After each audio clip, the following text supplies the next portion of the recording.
ever forget the drive.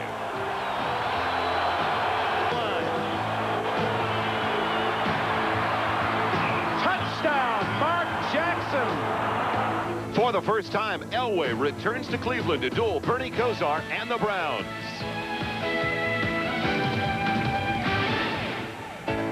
NBC Sports presents the National Football League. Today, it's the Denver Broncos versus the Cleveland Browns. It's a beautiful day along the shores of Lake Erie as a sellout crowd will watch the matchup today between the AFC West and the AFC Central. Good afternoon, everybody, and welcome to Cleveland Stadium. Along with Paul McGuire, I'm Joel Myers, and today the Browns take on a team that has been a source of frustration for them for a long, long time now. And Paul, it seems almost hard to believe that the Browns have not been able to beat the Broncos since 1974. And it may continue again today. The Cleveland Browns, they have two offensive linemen on the right side, Dan Fike and Cody Rison, who are both playing hurt, and it's just a matter of time when they go down. The Browns have not been able to run the ball so far in 3 games, and they have 3 new running backs in the backfield. A lot of excitement surrounding those new running backs as it's the first career start today for the first-round draft choice from Texas, Eric Metcalf. I'm looking forward to seeing Eric Metcalf. When you talk to the Denver Broncos about Metcalf and saw what he did on Monday night on artificial surface, they said, well, wait a minute. He's going to be playing on grass. The moves that he made Monday night, he may not be able to make here today on Sunday. Eric Metcalf is ready to return the opening kickoff. And the Browns, well, they're pulling out all the stops today as they are wearing their brown jerseys for the first time at home since 1983. So maybe that's the good luck charm, Paul, they need. I think you're doing it for Jimmy Brown. Treadwell gets into it. It'll be Metcalf from the 6, and we're underway from Cleveland. There goes Metcalf. He's out past the 40-yard line to the 41. A great start for Cleveland. And he was brought down by the place kicker, David Treadwell. Let's look at the offensive unit for the Cleveland Browns. That makeshift offensive line. Barron, Banker, Riccozzi, Fike, and Rison up front.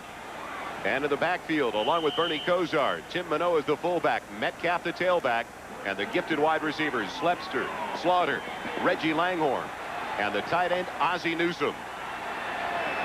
1st and 10 at the 41. The dump off to Metcalf. They set up the screen.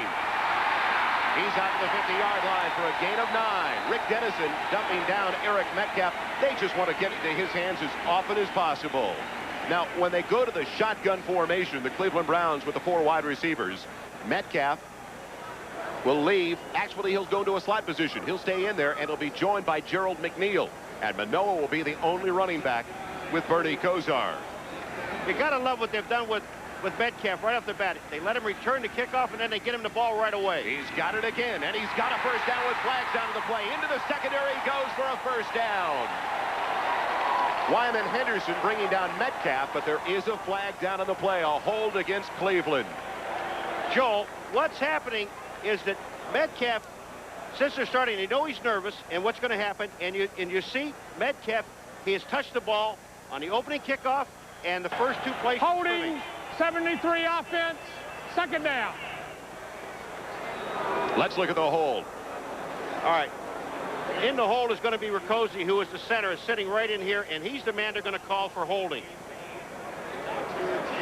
There's Riccozzi blocking back to the inside, and you can see his arms are wrapped around Cregan, who is the nose tackle. That's one of the reasons why the hold is there. It now brings up a 2nd down and 12 with the ball just outside of the 39-yard line, close to the 40, and Manoa goes in motion. The give to Keith Jones out of Nebraska. Another flag down to the play. So is Jones. He's down across the 45 to the 46-yard line. Steve Atwater, the rookie free safety, making the hit. It's going to be a penalty once again against the Cleveland Browns. There's the defensive front 7 for the Denver Broncos. Carricker, Cregan, and Townsend, the defensive front 3. The linebackers, Brooks, Dennison, Mecklenburg, and Fletcher. 42 offense, 2nd down. Braxton, Henderson, Smith, and Atwater in the secondary, and 3 of those 4 newcomers. Not only are they newcomers, but Denver really, they don't have a legitimate cornerback. Most of these guys are safeties. Now when the Broncos go to their nickel alignment, they'll bring in the extra defensive backs, Ron Holmes, Mark Haynes, and Randy Robbins. Now second and long, 2nd and 17 for Kozar and the Broncos. Back at their own 35. They give to Metcalf. Can't spin out of the tackle of Dennis Smith, the strong safety, as well as Michael Brooks, the outside linebacker. Isn't it interesting that Cleveland keeps giving the ball to Eric Metcalf? We talked to Wade Phillips, the defensive coordinator for the Denver Broncos. They said the one thing that they want to do with Metcalf is not let him get to the out-of-bounds line. They want to keep him in the middle of the field where they can take a shot at him because they don't believe that he can handle the ball more than 20 or 25 times in a ball game. Well, Paul, you saw him play at the University of Texas where the humidity and the heat is so great. I've got to believe he can work in the atmosphere and the conditions here in Cleveland. He will play all day. 3rd and 15 as Metcalf goes in motion. Kozar to Metcalf again. He can't beat the double team on the outside. He's short of the first down by about 9 yards. He's brought down by Tyrone Braxton. We talked to Eric Metcalf's father earlier this morning, Terry Metcalf, and asked him, is his son just like the father?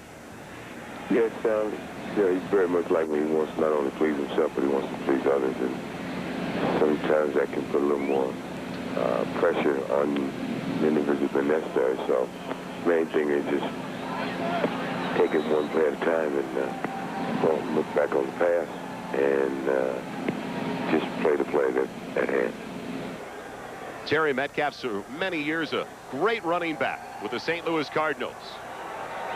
Brian Wagner in to punt it away to Ken Bell, and it's off the side of his foot. So a break for the Broncos very early, and an injured Bronco down on the field as well. They spot the ball out of bounds at the 41-yard already to their special teams player, the reserve cornerback, Tony Blaylock, as he's helped off the field with an ankle injury. Welcome back to Cleveland. Joel Myers along with Paul McGuire. 1st and 10 coming up for the Broncos. The first time they get the ball offensively at their own 41-yard line after only a 15-yard punt by Brian Wagner. And good news for Cleveland fans, Hanford Dixon is playing and starting. He had a pulled groin muscle, but it seems to be all right. They'll test it now. They start Steve Sewell in the backfield along with Jeff Alexander. They're in the eye. Jackson and Johnson, the 2 wide receivers. And Elway on the very first play already audibilizing at the line of scrimmage. It's to Alexander, and he is stuffed at the line of scrimmage, falls ahead for a couple of yards. Mike Johnson, the middle linebacker, making the play for this #1 defense against the run in the NFL. The Cleveland Browns have allowed the opposition only 73 yards a game. Rushing the ball. Hurry up offense. They're going with no huddle. So we look at the offensive line for the Denver Broncos. Perry, Bishop, Karts, Juriga, and Lanier. Elway on 2nd and 8. Going up top for Johnson. It's complete inside the 35 for a first down to the Cleveland 34-yard line. Hanford Dixon and Thane Gash providing the coverage on the play. Tough to keep up with Vance Johnson and Mark Jackson in the secondary. Well, it is tough. Now, I don't know if Hanford Dixon, he's talking to Gash saying, wait a minute. Here, I got him short, and Gash, you've got to get him deep. 30 is Gash. Now, you see Hanford Dixon pulls off there of Johnson. Gash never gets over. If the ball is on target, it's a touchdown. Sewell is going to go into a wing position. The lone setback is Jeff Alexander with Sewell in motion on 1st and 10 from the 34. It's Alexander. Breaks the first tackle, takes it down to the 30 for a gain of 4. In the offensive backfield with John Elway, Sewell and Alexander. The wide receivers, Vance Johnson and Mark Jackson. And the tight end, one of the best in the AFC, Clarence Kay. When they go to 4 wide receivers, though, Michael Young will come in. And Steve Sewell will be one of the slot men as well.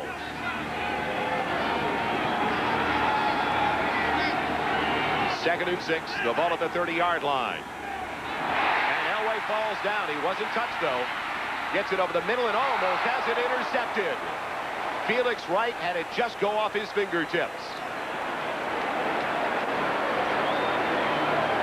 It just looks like Elway gets stepped on as he comes out of the box. Now, here's Elway right here. And take a look at the center sitting right here.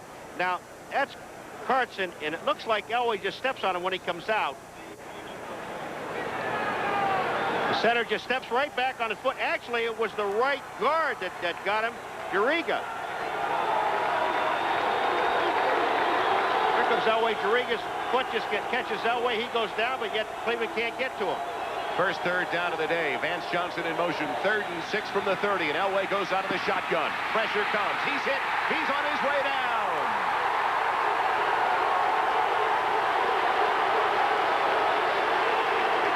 The dog pound in Cleveland loves it. Carl Hairston and Al Baker combining for the sack.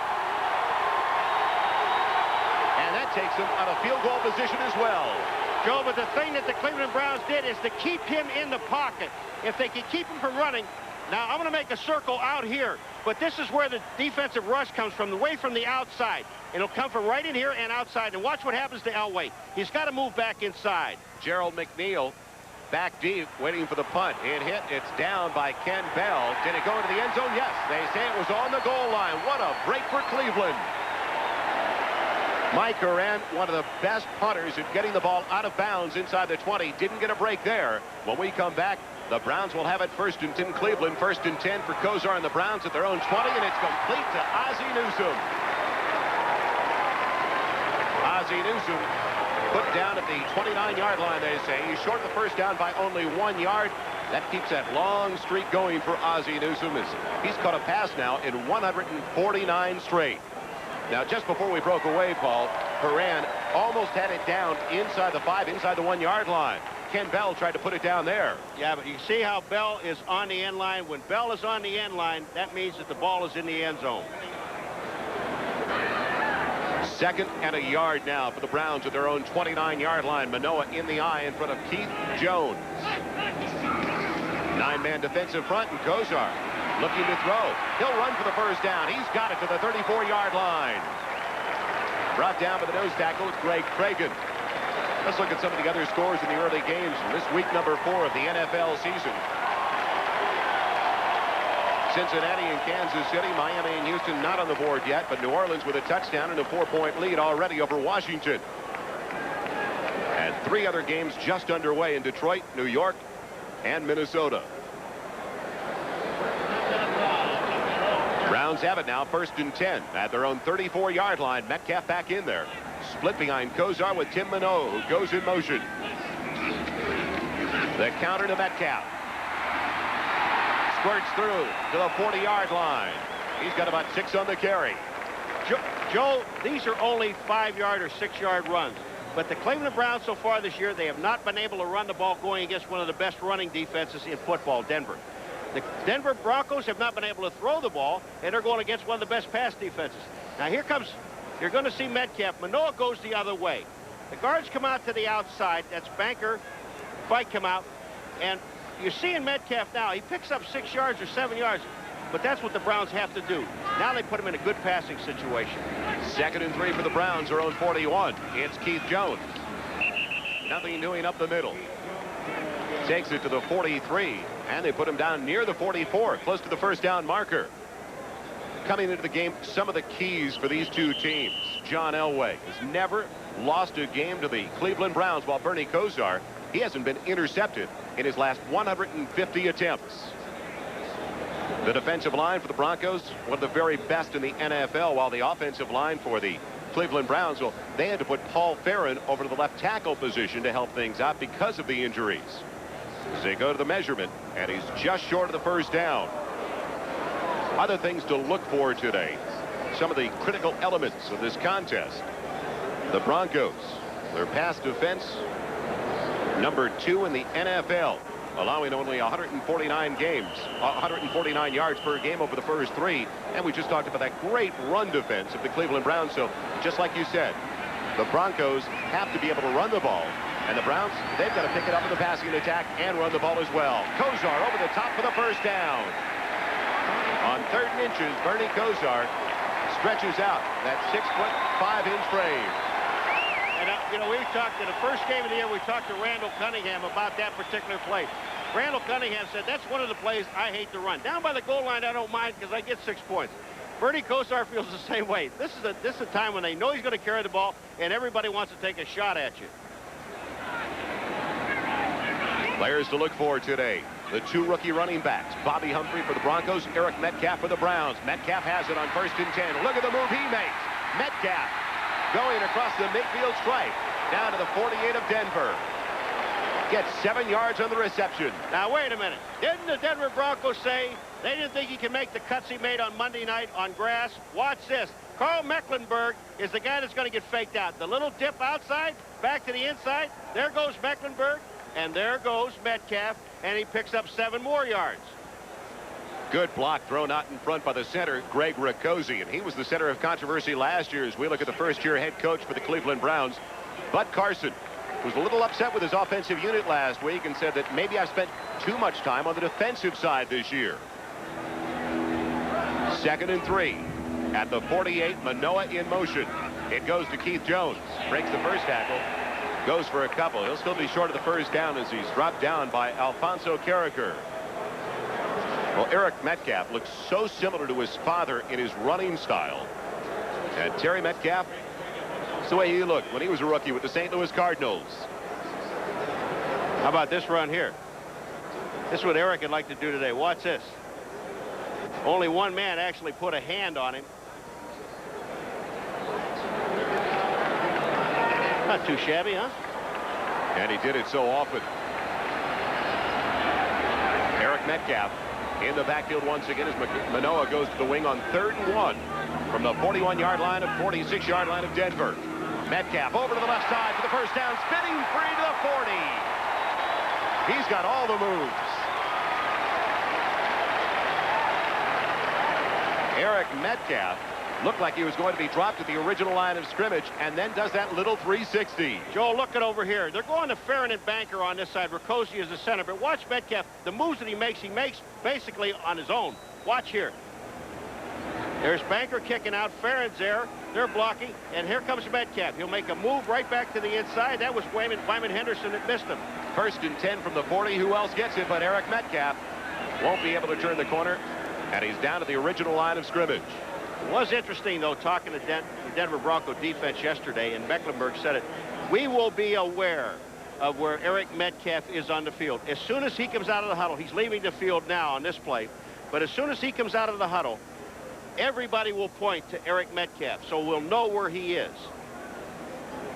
The Browns already have more yards on the ground than they did in the first 3 quarters of their game against the Bengals on Monday night. There's the defensive coordinator, Wade Phillips, in his first year with the Denver Broncos. 2nd and 10 now. Kozar and the Browns at the Denver 40. They double up on the short side of the field. Langhorne and Slaughter. It goes to Keith Jones. Lost his footing.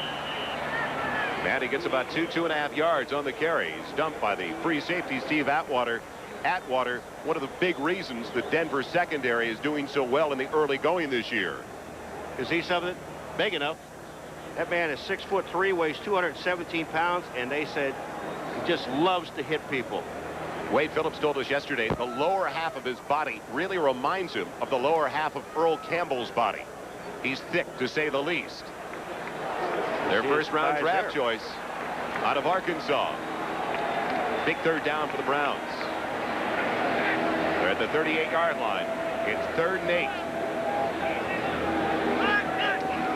Lawyer Tillman goes in motion. And it's batted away from Slaughter over the middle. Dennis Smith, the safety. In his 9th year out of USC, timing it perfectly. Webster Slaughter is looking for pass interference, but I'm going to tell you something. It isn't pass interference. Dennis Smith is there just as the ball gets there. And just remember one thing. When you take a look at this, you're going to see Smith come in. Smith has as much right to that ball as Slaughter has. So the drive stalls inside the 40 after the Browns started with it at their own 20-yard line. Ken Bell waits for the punt from Brian Wagner. His first effort was off the side of his foot, and it only went 15 yards. He'll try to get into the corner. Once again, it's off this side of his foot. Another wobbler. This went 10. Maybe. Tough start this afternoon for Brian Wagner. We'll be right back to Cleveland with 2.5 minutes left in the first. Along with Paul McGuire. Broncos haven't had it too long, but it's still scoreless. As there's 2.5 minutes left in the first quarter. Paul, you were wrong. It was not a 10-yard punt by Wagner. It was 11 yards. The thing that Wagner does is it's just like hitting a golf ball. You've got to keep your eye on the ball. He's taken his eye off the ball, and twice he shanked it. An 11-yard punt following a 15-yard punt. Pratt goes to a wide receiver position. Alexander, the only one in the backfield on 1st and 10 from the 27. Pressure on Elway. It's batted away by Michael Dean Perry. Do the Browns have it? Yes, they do.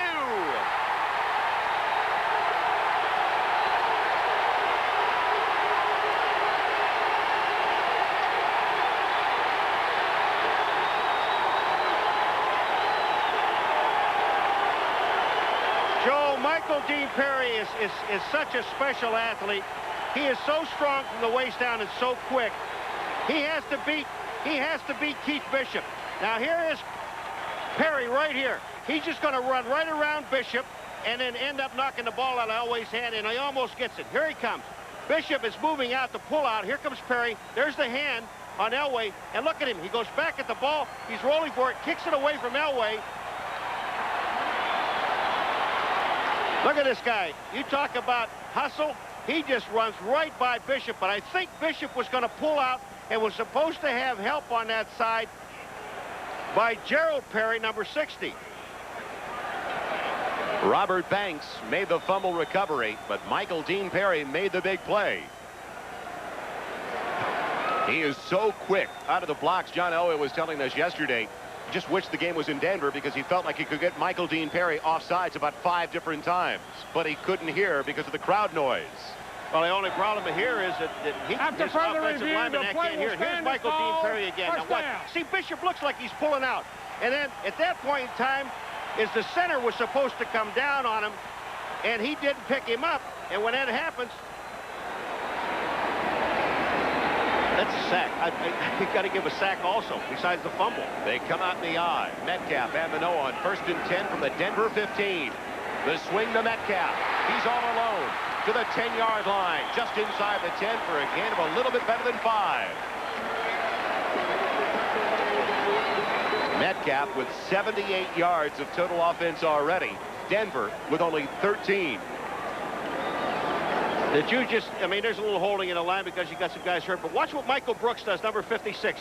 I told you they want to keep Eric Metcalf to the inside. Now, Brooks forces him to go inside and not allow him to go outside because they want to take a shot at him. They want to try to wear him down.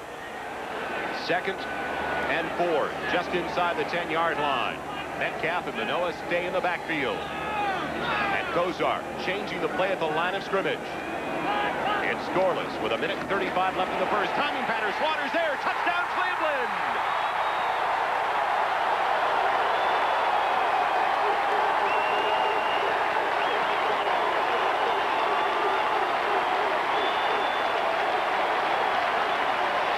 Wyman Henderson not a factor as he tried to provide the coverage. Well, Wyman Henderson was not a factor. Two things happened. First of all, Bernie Kosar saw Slaughter out there on Henderson one-on-one.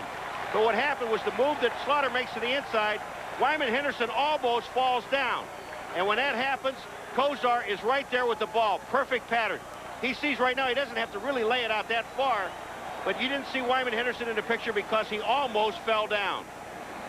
Matt Barr in for the point after try. It's perfect. And the Browns get on the board first. The Cleveland Browns, before a sellout crowd, go up by 7 with 1:32 left in the first. And then they convert to Webster Slaughter. All right, take a look. Here are the two guys out here. But watch what happens in here. When Henderson hits the infield, Slaughter takes him to the inside. And when Henderson hits that infield, and that's just dirt, he slips and trips. And as soon as that happens, Bernie Kosar sees Slaughter all alone in the end zone. It's touchdown. Matt Barr gets into it. Bobby Humphrey back deep along with Ken Bell. It'll be Bell at the 4.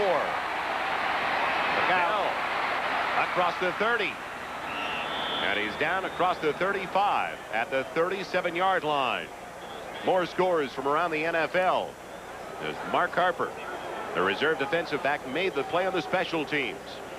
The Chiefs getting on the board, and remember the Bengals playing without Boomer Esiason today as Turk Schoner gets to start. A safety for the Oilers.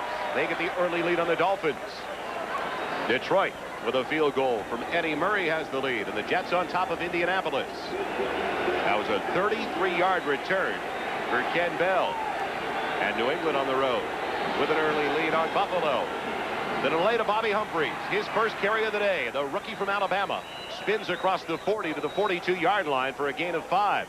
And Paul, he lends to the Denver offense the same type of excitement Metcalf brings to the Cleveland offense. But I like what Dan Reeves said about this young man, Bobby Humphries. He said he sees more of the field than any other back he's ever coached.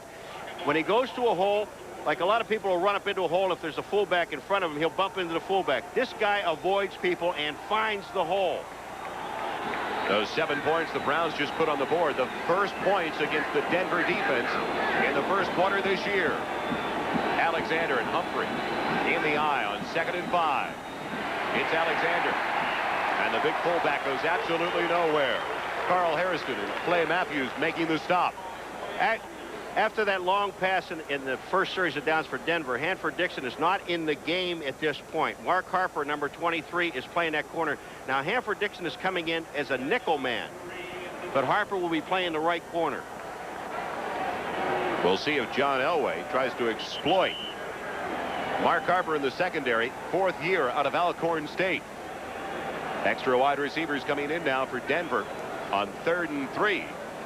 Better worry about blocking that defensive line before he worries about beating the corners. Carl Harrison made that last stop, and I love the line by Al Baker. He said Carl Harrison, as they call him, Big Daddy, in his 14th year out of Maryland Eastern Shore. He said he'll be the first player in NFL history to collect a Pro Bowl check and a Social Security check in the same year. Isn't he the guy that played against Terry Metcalf? Yes, he was the only one in the field. You're right, the only one that had the distinction of tackling Terry Metcalf.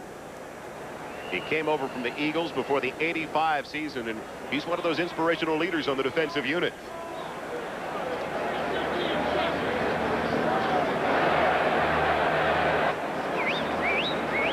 Long delay. It appears they're ready to go. Yes.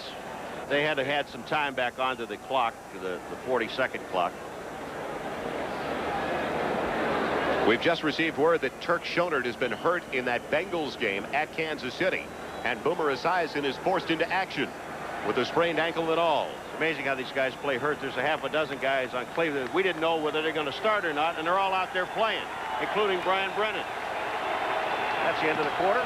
Time runs out in the first 15 minutes of play. High school in the San Fernando Valley of Southern California. Elway on 3rd and 3, back to throw, and it's off the fingertips of Jackson.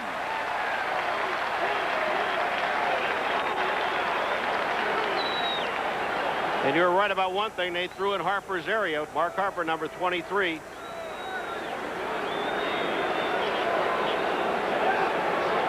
Elway and the Denver Broncos have really had some problems this year throwing the ball. Now, here's a throw out here to Jackson. And just take a look at this ball is in his hands. Should have caught it. And there's number 23, Harper, there covering, but he wasn't on the play. Mike Coran, who had a 46-yard average last week in the Broncos win, punting once again. Beautiful. Turns it over. McNeil waits back at his own 10. He'll take it to the 9. Gets some blocks to the outside. On his way, Gerald McNeil. Past the 40. Needs one more block.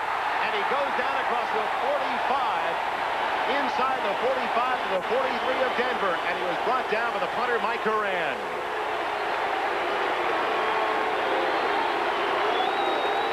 A 48-yard return for the one they call Cube in Cleveland, Gerald McNeil. The cube, all right, here's the cube, but over here is they're keeping the first man away from the cube so he can catch the football. Once he catches it, he moves back here where the wall is. Take a look at the right of your screen. You'll see, you won't see the blocking there, but you won't see the offensive man coming downfield. Now the cube, when he gets there, take a look at the hole. There are no white shirts. It's easy to run, except for the punter. He lets the punter make the tackle. 1st and 10 at the Denver 43 for the Browns, and they already lead by 7 with Manoah going in motion. Kozar with time. He hits his tight end, Ozzie Newsome, inside the 40, down to the 38-yard line.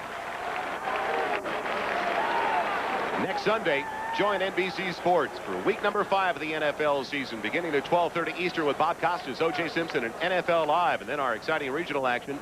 You'll be able to see the Browns in Miami against the Dolphins, Buffalo, Indianapolis, Houston at New England, Cincinnati at Pittsburgh. A lot of great matchups, and then it'll be San Diego and Denver later in the afternoon. Kansas City taking on Seattle. So check the local listings for the game and the time in your area. Down to the 38-yard line. For 2nd and 5 for Cleveland. Inside give to Jones. He's got the first down.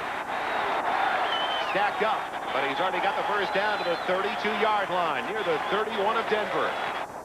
I like what the Cleveland Browns are doing. The longest pass that Kozar has thrown is to Slaughter for the touchdown. They're just taking all the dump stuff that the Denver Broncos are giving him. They're throwing to Ozzie Newsome. They're running draw plays, running off tackle, not worrying about going deep. Now here's the blocking up front. Just no question about the left guard. Banker, Farron on the left-hand side. They pick up the first down, being very, very patient. The defensive coordinator for the Denver Broncos, Wade Phillips, who's working with Buddy Ryan and the Philadelphia Eagles last year. 1st and 10 now for Cleveland at the Denver 32. Langhorne going in motion. The big fullback Manoa tripped up at the line, falls forward inside the 30, down to the 29. And he was tripped up around the ankles by Andre Townsend. Scores in week number 4 of the NFL season.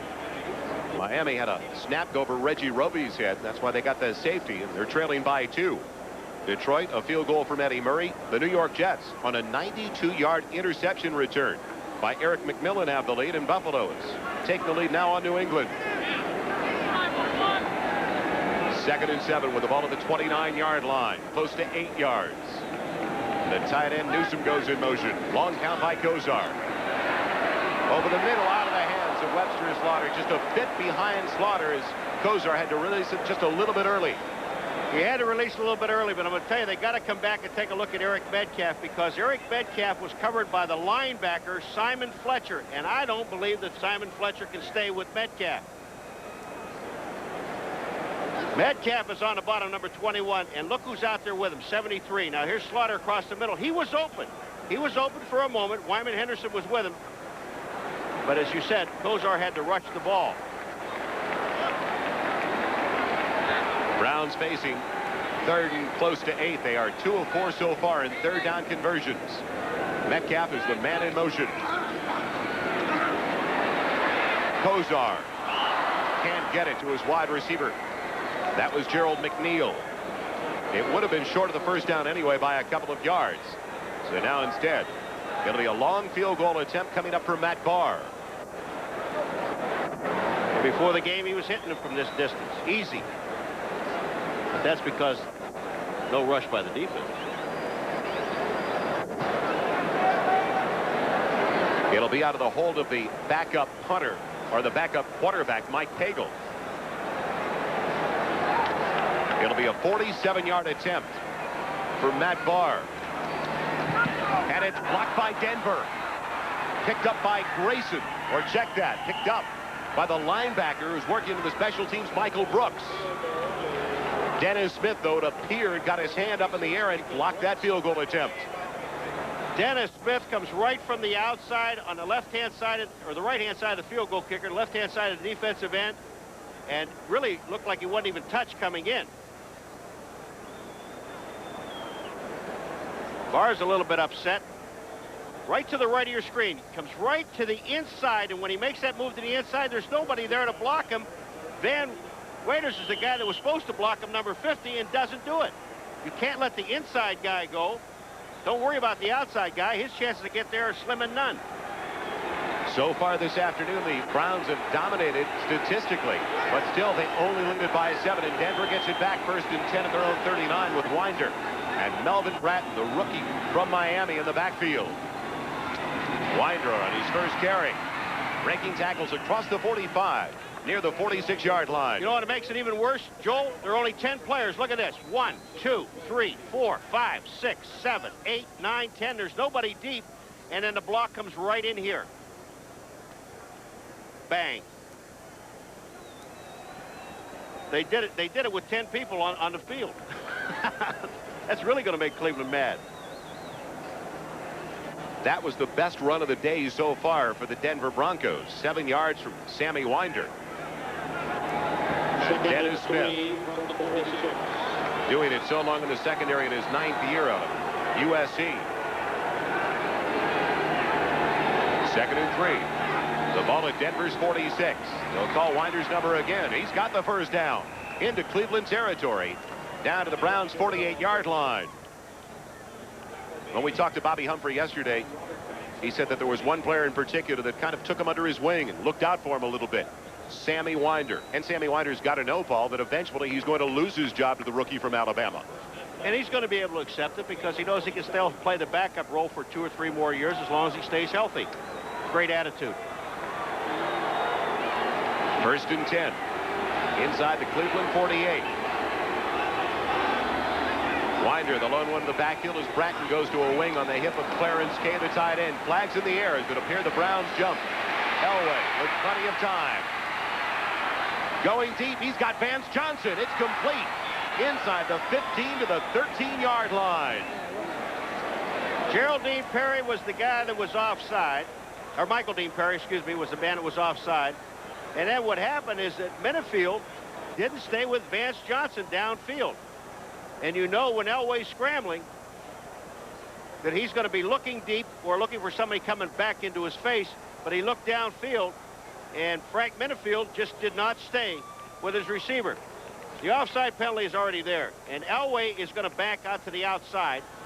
Offsides, number 92 defense. Holding, number 23 defense. Penalties are declined. First down. And then you see Vance Johnson downfield. He just runs away from Minifield, and it gives the Denver Broncos the ball 1st and 10 at the 13-yard line. A 35-yard completion. The offside call against Michael Dean Perry, and it goes back to what John Elway told us yesterday. He saw Michael Dean Perry on the Monday night telecast lift his hand up frequently in trying to anticipate the snap count. And he's also changing his voice on this thing to get him offside. 1st and 10 at the 13-yard line for Denver. Mark Jackson going in motion. Bobby Humphrey gets it. Humphrey inside the 10 down to the 5-yard line. Close to another Denver first down. Dumped down by the safety Thane Gash.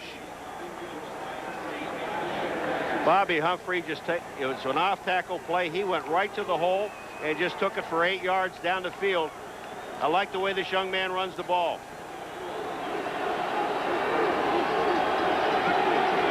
The quickest running back for the Denver Broncos in many, many years.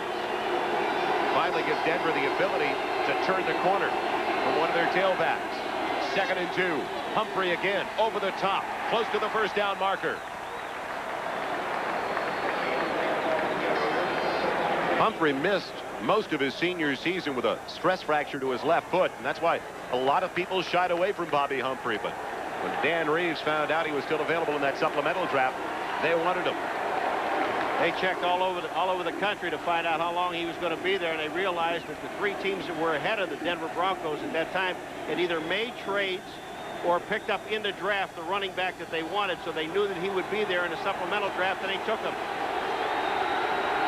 Alexander and Winder in the backfield. Double tight end set on 3rd and less than a yard, and Elway will throw. Throws it away. Pressure was coming from the linebacker, Mike Johnson.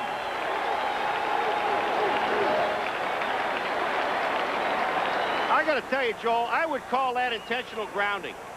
Really, you know, even though that there was a receiver downfield, but he deliberately throws the ball into the stands. You're going to see the heat on Elway. This is to save a sack because the defense is there. They're ready to nail Elway. Look where he throws the ball. There's not a white shirt in anywhere.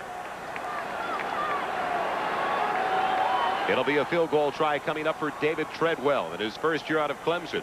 He has been perfect so far this season. 8 minutes and 59 seconds left in the first half of play. Denver looking for their first points of the day. Interesting call, though. 3rd and less than a yard, 3rd and inches. And Elway throwing the ball in the play-action fake.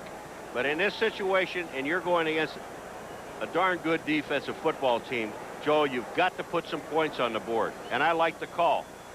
After the way we saw Bobby Humphrey, though, get up in the air on that great vertical leap just a little bit earlier, you'd have to think, Paul, that he could get up on top and go behind his center for a few inches. All right, that's true. But when he did that vertical leap, and you and I know that, you know, at the 7-yard line, you're not trying to get a touchdown. He was trying to get a first down. Now, it was second down and about 3 yards. He only picked up about 1.5 yards. So he didn't get as much as he thought he was going to get, and they're not going to take a chance. I like the call. I like to take the points. They'll try to get the points in the way of a 22-yard field goal by David Treadwell. 7 of 7 in the field goal department over the first 3 games. They'll call it a 21-yard attempt officially. It'll be out of the hold of Gary Kubiak. And Treadwell drills it through the uprights. So Denver finally putting some points up with 8 minutes and 54 seconds left in the first half. They now trail by 4. Kicker David Treadwell giving Denver their first points of the afternoon. A drive that took 3 minutes and 12 seconds. And Cleveland ready to get the ball back with a 4-point lead. As we welcome you back to Cleveland Stadium, Joel Myers along with Paul McGuire. They line drive it to try to keep it away from Metcalf, and it is away from Metcalf as it picked up by Vernon Jones. He takes it to the 24-yard line. Other scores around the NFL. Kansas City once again with the lead over the Cincinnati Bengals as the Chiefs try to even their record at 2-2. New Orleans jumping on top early over Washington down to the Superdome. Pittsburgh on the road trailing on that Eddie Murray field goal. And Buffalo on a Thurman Thomas run with an early lead. Pitch goes to Metcalf on 1st and 10. Weaves his way across the 25 to the 28-yard line. Denver defense showing now, Paul, more often the 8-man defensive front since Wade Phillips came into the Denver situation. As Metcalf will get a quick breather. It hasn't been often that he's been off the field today.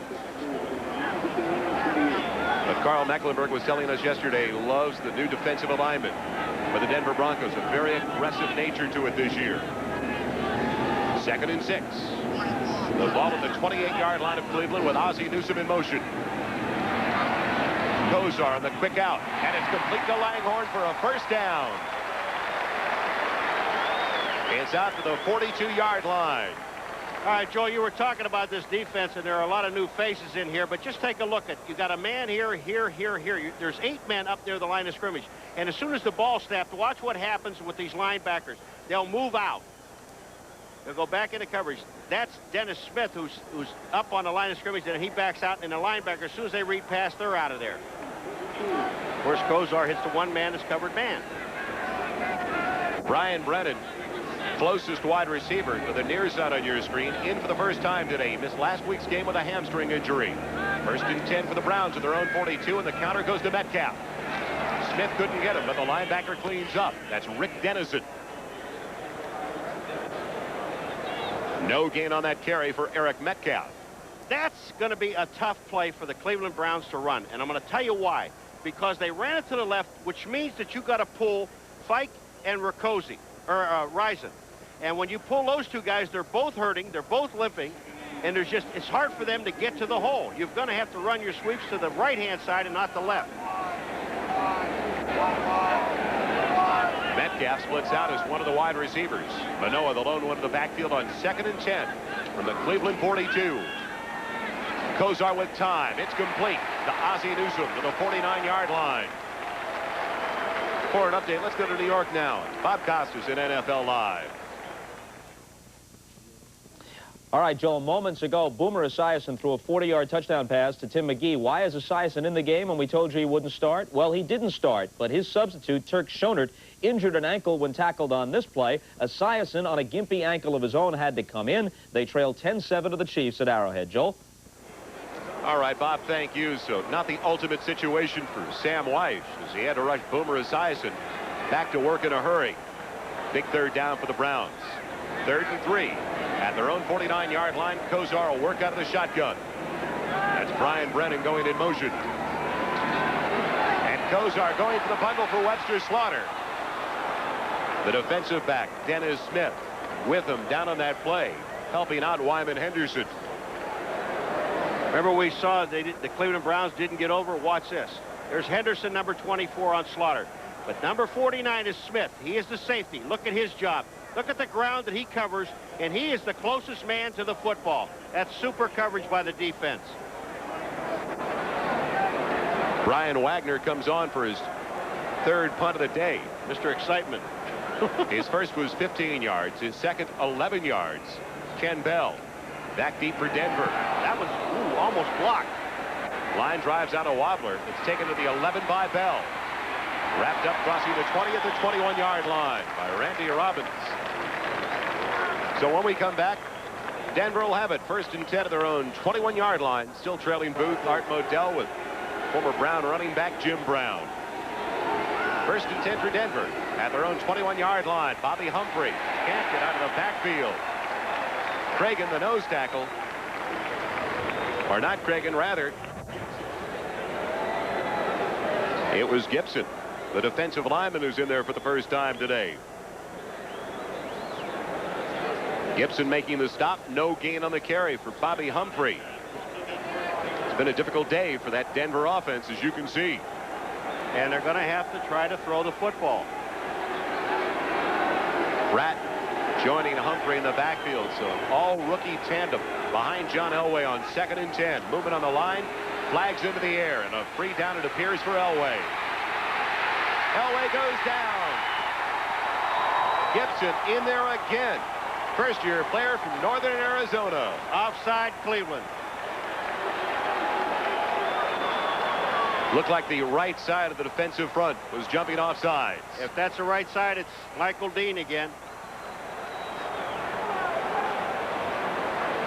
Michael Dean Perry. Encroachment, number 92 defense, 2nd down. Well, Elway told us yesterday, he said, if I had him at home, I'd get him 7 or 8 times.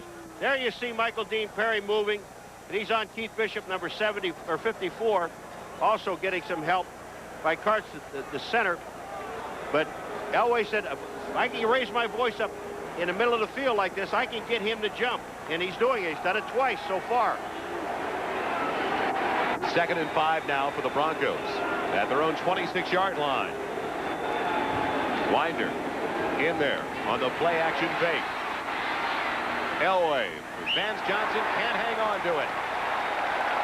Working on Harper, the cornerback who's getting the start due to the injury to Hanford Dixon. And you said it, they're going to go out there and work on Harper. Now look at Vance Johnson's going to come back. Harper's with him all the way. This is just super defense. That ball is down where only Johnson can catch it. He just missed the ball, but you've got to give credit to Harper for the coverage. Chiefs maintaining that lead over the Bengals. Houston increasing their advantage to 12 now over the Dolphins. And Minnesota with a big early lead over Tampa Bay. 3rd and 5. Elway will work out of the shotgun with Johnson in motion. Pressure coming up the middle. Elway in trouble. He's down again. Clay Matthews with the sack.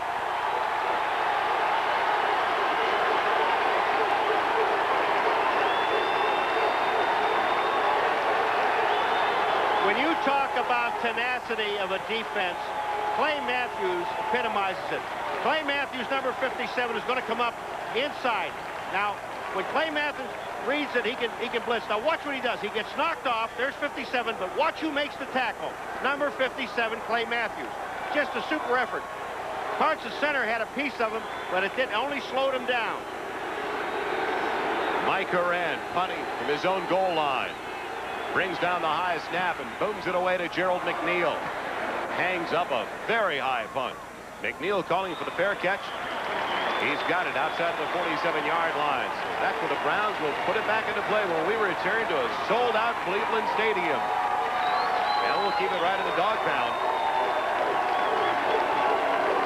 The Browns are ready to go once again. There is a penalty on the punt. It's got to be, they're going to the Browns, so it's got to be against Denver, and they'll refuse it because they can get the ball there.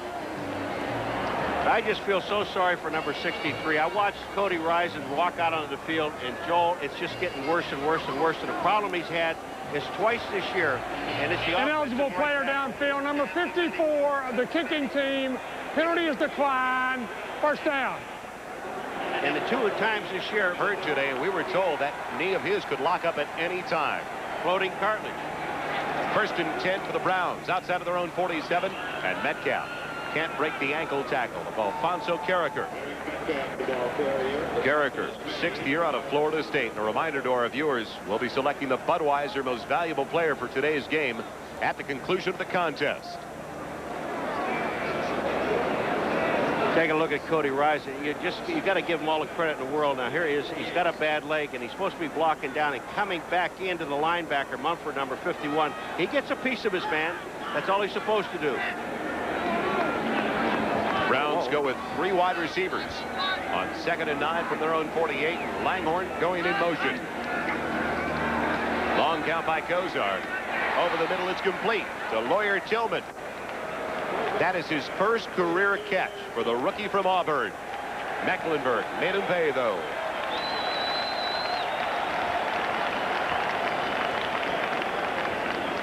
A gain of about 4, close to 5. It'll bring up 3rd and 4, and at halftime, Bob Costas and O.J. Simpson with scores and highlights from the other games, and the Insiders Extra with Bobby Beathard and Ralph Wiley.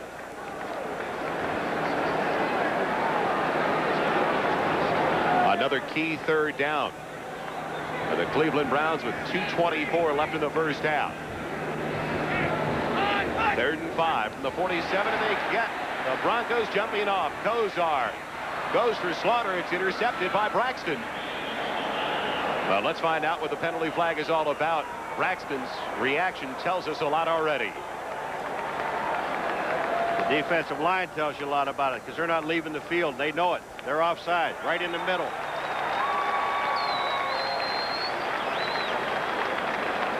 And in this series, Kozar is staying under his center, Riccozzi, a lot longer than we saw earlier in the game.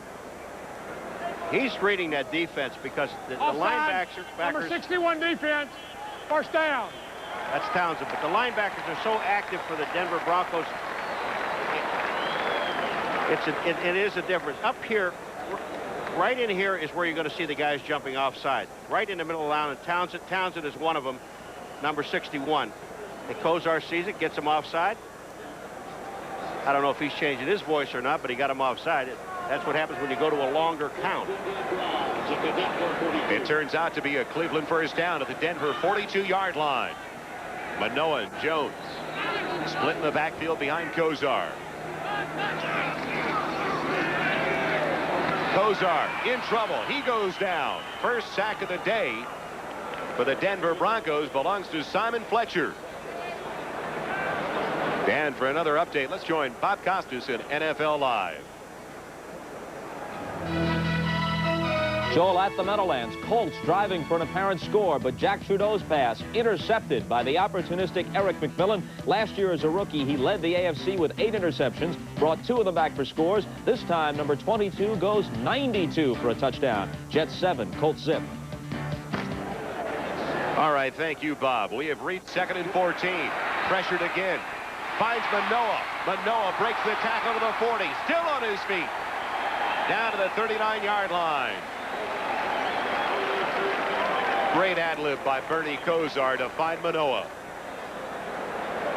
It's a great ad-lib by Bernie Kozar, but Bernie was running for his life.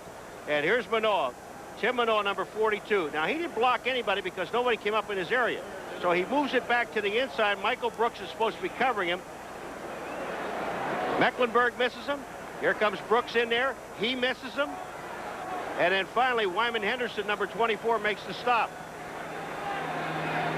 3rd and 7 for the Browns at the Denver 39-yard line. Gerald McNeil, the extra wide receiver, goes in motion. It's over the middle and it's complete. Langhorne's got it, but he's far short of the first down by at least a couple of yards. Down to the 34-yard line. Mark Haynes and Dennis Smith, you talk about converging on a wide receiver. They do a great job to keep him from getting a first down. Browns use it time. Halftime. You want to keep the Denver Broncos off the field because they still have 3 timeouts left with 50 seconds. They'll take a timeout right after this play if they stop them. I'd punt the ball away. Kosar is working with 4 wide receivers, and Manoah the only one in the backfield on 4th and 2, and it's Manoah up the middle for the first down and then some. Manoah spinning inside the 25 to the 22. And if it's not for Atwater in the secondary, he's gone all the way. They got the hurry-up offense. That's another reason why I'm not coaching. They only have 1 timeout left. It was an excellent call. We got a timeout on the field by Denver. They're going to take 1.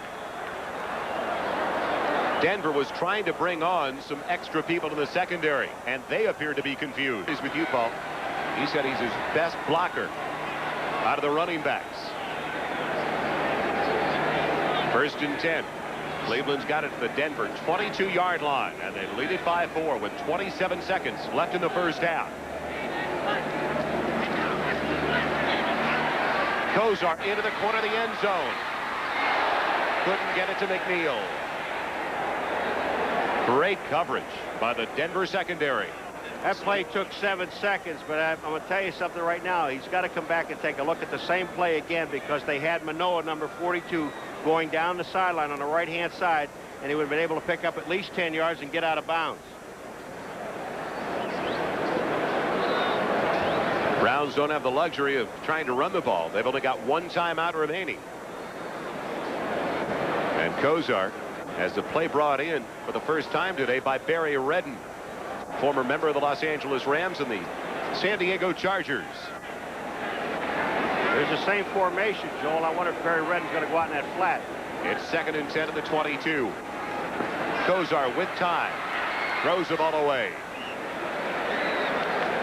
Alfonso Carricker finally getting in there to apply the pressure on Bernie Kosar. It looked like he wanted to go into the end zone again, though. Yeah, you're going to see the rush coming up. Alfonso Carricker is going to come in number 92 and put the heat on Kosar. And if Kosar had looked to the right-hand side, Barry Redden was wide open, and all he had to do was dump the ball to him. They still have 15 seconds. Now, there's 2 plays that have taken 12 seconds total. They got time to run 1 more. He wants the ice cube back in again. And I would throw it to the back coming out of the backfield just to get you a little bit more room. 3 wide receivers this time. Quick count. It goes to the running back Redden. Inside the 20, down to the 18. Simon Fletcher wrapping up the running back. And now the Browns will utilize their final timeout with only 2 seconds left in the first half. Matt Barr tried a field goal earlier. That was blocked by Dennis Smith. It was a 47-yard attempt. He is now 4 of 5 on the season. His longest so far this year, a 27-yarder. Dennis Smith came right inside number 50. Van Waiters on the outside, who was the up back on the right-hand side. But I guarantee you they corrected that. So Matt Barr will try to put the Browns up by 7. It started out today, Paul, where it looked like the Cleveland offense was really going to move the ball successfully against the Denver defense. But Wade Phillips, the defensive coordinator, obviously making some adjustments because they've slowed them down considerably. Well, they had Denver keying on Eric Metcalf. It'll be a 36-yard attempt. It's up, and it's perfect. And that's the way the 2 teams head into the halftime locker room. The Cleveland Browns trying to beat the Denver Broncos for the first time since 1974. A 10-game losing streak. They've got a 7-point lead at the half. And Bell is level. Passing the 15-yard line. What a wake-up call to start the second half by Van Waiters. He's down at the 18. Van Waiters is the guy that missed the block when Smith blocked the field goal. Now watch this number 50. He's making up for it. They'll never do what hit him. All of us, obviously, he didn't see him coming from his blind side. So a boost already for the Cleveland Browns to start the second half from their special teams, and Van Waiters in particular. The first time this year that the Denver Broncos have started a second half trailing. We'll find out how they respond. They've got it 1st and 10 at their own 18-yard line. Winder starting to the backfield with Melvin Bratton, the rookie from Miami. It's Winder on the pitch. Waiting for his blocking. He moves it past the 20, out to the 21-yard line. Carl Hairston, Big Daddy, making the stop for the Cleveland Browns. He's in his 14th year. You know, when you see a defensive lineman, especially a tackle, coming from so far inside to make the tackle, and that man number 57, Clay Matthews, is a guy that keeps stringing it out. He's the guy that enables these guys, the bigger guys, to get in on a tackle by doing his job. 2nd and 7 now with the ball at the 21-yard line. Pressure on Elway. He loses it. It's batted away by Grayson. Who comes up with it? Denver's got it. The outside linebacker, David Grayson, stripping Elway of the ball for the 2nd time today. If you were with us in the first half, it was Michael Dean Perry doing the same. The problem is that Elway has no one to throw the ball to. Clarence Kay is being covered by Clay Matthews, 57, and here comes Grayson. He's going to make the play all the way around from the outside, and that ball was hit. Elway was throwing the ball. If he had it up over his shoulder, they would have called an incompleted pass. But he was trying to throw the ball sidearm, and Grayson never gave him the opportunity to get his arm up. Excellent play by the defense. And a very alert play by Bobby Humphrey to come up with a loose ball in the backfield. Well, what they're going to do, I think, is they're going to view this to see if Elway's arm was in motion. The question was, I got to believe, Elway throws it from up over the top, and Grayson hits his arm and never gives him a chance to do that and knocks the ball out. Good play by David Grayson turns out to be the 4th sack of the day for the Cleveland Browns. And as they say, the dogs are barking in the dog pound today. Elway on 3rd and long. Oh, Dave can't get it to his receiver. He wanted to go to Vance Johnson. The Browns defense really electrifying this crowd. The defensive secondary, Joel, that's what we talked about at halftime. When the secondary plays that well and there's no place to throw the ball to, Elway can stand back there all day. Doesn't make any difference. Mike Horan, one of the best punters in the AFC. 41-yard average so far today. They kicking it to Gerald McNeil. And he turns it over again. A high spiral McNeil from his own 39. Getting blocks to the 50. Just dumped down inside the 45, or he's off to the races by Mark Mumford, the linebacker. Dynamite field position for Cleveland to start their first drive of the 2nd half. All right, now you were talking about Elway having all day, but just take a look at the areas of the field. I'll just mark some circles here where the guys are, but all these guys here are in coverage, and there's just no place to go to throw the football. Now watch, when Elway stands back there, look at, he has time, yes, to look around, but who is he going to throw the ball to? No one. The ball is hit at the line of scrimmage, but he throws to a man with double coverage. Gozar brings him out 1st and 10 at the 43 of Denver. Goes up top, hits his wide receiver Langhorne. And it's a 1st down to the 31-yard line of the Broncos. Langhorne, 6'2", 200-pounder, really went up top. All right, here comes Langhorne, number 88, and he's just moving into this secondary where they're playing zone defense. Braxton is kind of releasing him to the safety. Safety never gets there. Langhorne picks up the 1st down. Keith Jones takes over in the backfield for Eric Metcalf, joining Tim Manoa on 1st and 10. Ball at the 31-yard line. Flags into the air. Manoa on his way. It won't make any difference. It's a dead ball foul.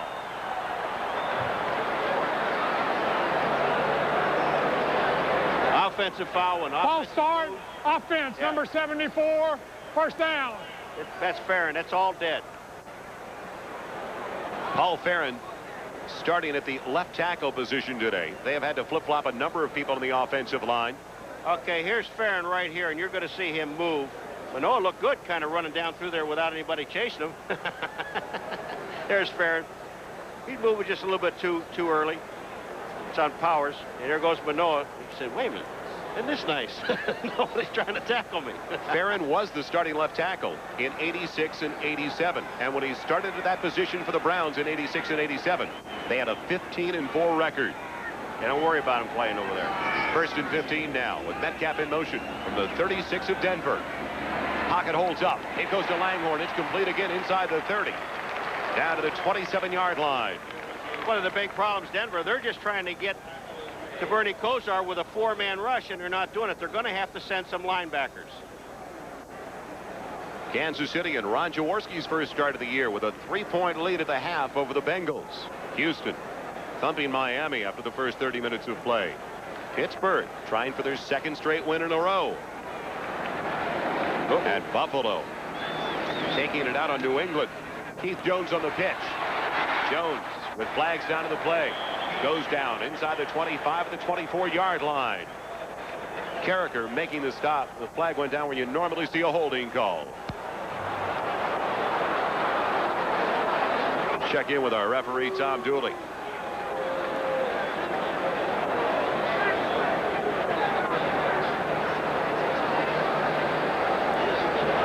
Holding, number 63 offense, 2nd down.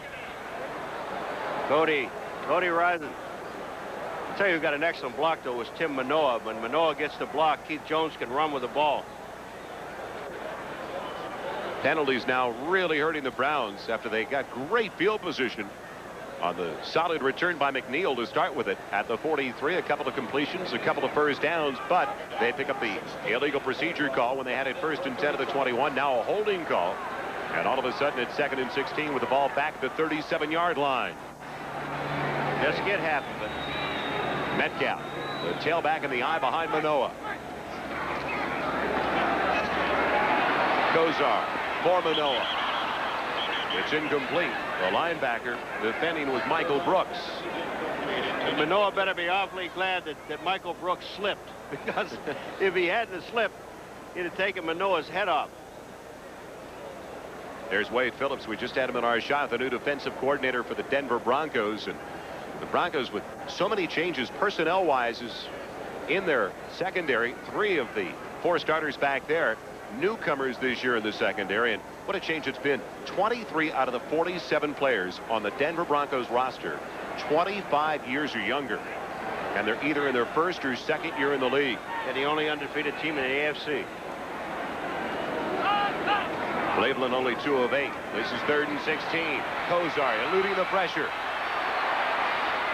And it batted away and almost picked off by Mark Haynes. They were looking for Reggie Langhorne. Oh, Mark Haynes might have still been running, because I don't think Kosar would have been able to hit him, because Mark Haynes is just reading. They're staying back. And Langhorne is downfield. Now look, you see Langhorne just sitting there. Now watch. He sees Kosar in trouble. Now he's got to come back to him. And he just sits there and waits and starts to move up. The ball hits Mark Haynes right in the helmet. Wasted opportunity by the Cleveland Browns. Great defensive play, in particular by the secondary of the Broncos. Bell waiting for the punt. Brian Wagner, he's had a tough day. Look at this guy. Short spiral. And it'll be taken by the Browns as they touch it down inside the 10. At the 7-yard line by Stephen Braggs, the reserve cornerback. So when Denver comes back, they'll have it, but once again in a big hole deep in their own territory. Turf some of the sod here at Cleveland Stadium. They had a rock concert, the Rolling Stones, here this past Wednesday night. Not the best of shape, the game this afternoon. 1st and 10 give is Sammy Winder. Nothing doing for Denver. Clay Matthews making the stop. And that's been the mode of operation for the most part. And with the way things have been going for that Denver offense, they're more and more, Paul, going to have to rely on the arm of John Elway. Well, Clay Matthews plays over Clarence Kay, number 88. Now look at this. He gets blocked to the inside, or just lets his man go back to the inside, and then Clay Matthews just picks up the play. That's his job. If the tight end goes down, he reads run. He just sits in the hole, makes the play. 2nd and 8 with the ball at the 10-yard line. 9:55 left in the 3rd. Denver trailing by 7. The reverse goes to Mark Jackson. Didn't fool the Cleveland Browns defense. They stayed at home, and Felix Wright in particular. Joe, Felix Wright made such a great play. And he's just sitting back there waiting, reading pass, and he saw all the play action, which when you run a reverse like that with all the play action, it just holds the safeties up into the line of scrimmage. That time, Felix didn't get off because it didn't show pass, and he just sat there and waited on the play. It'll bring up 3rd and long for Elway in the offense. He's only got 2 wide receivers in there. Puts Bratton on a wing on the hip of the tight end, Kay. Humphrey, the only one in the backfield with Jackson in motion. 3rd and 7 with the ball at the 11. Elway has it batted down. Clay Matthews again as he went for Mark Jackson.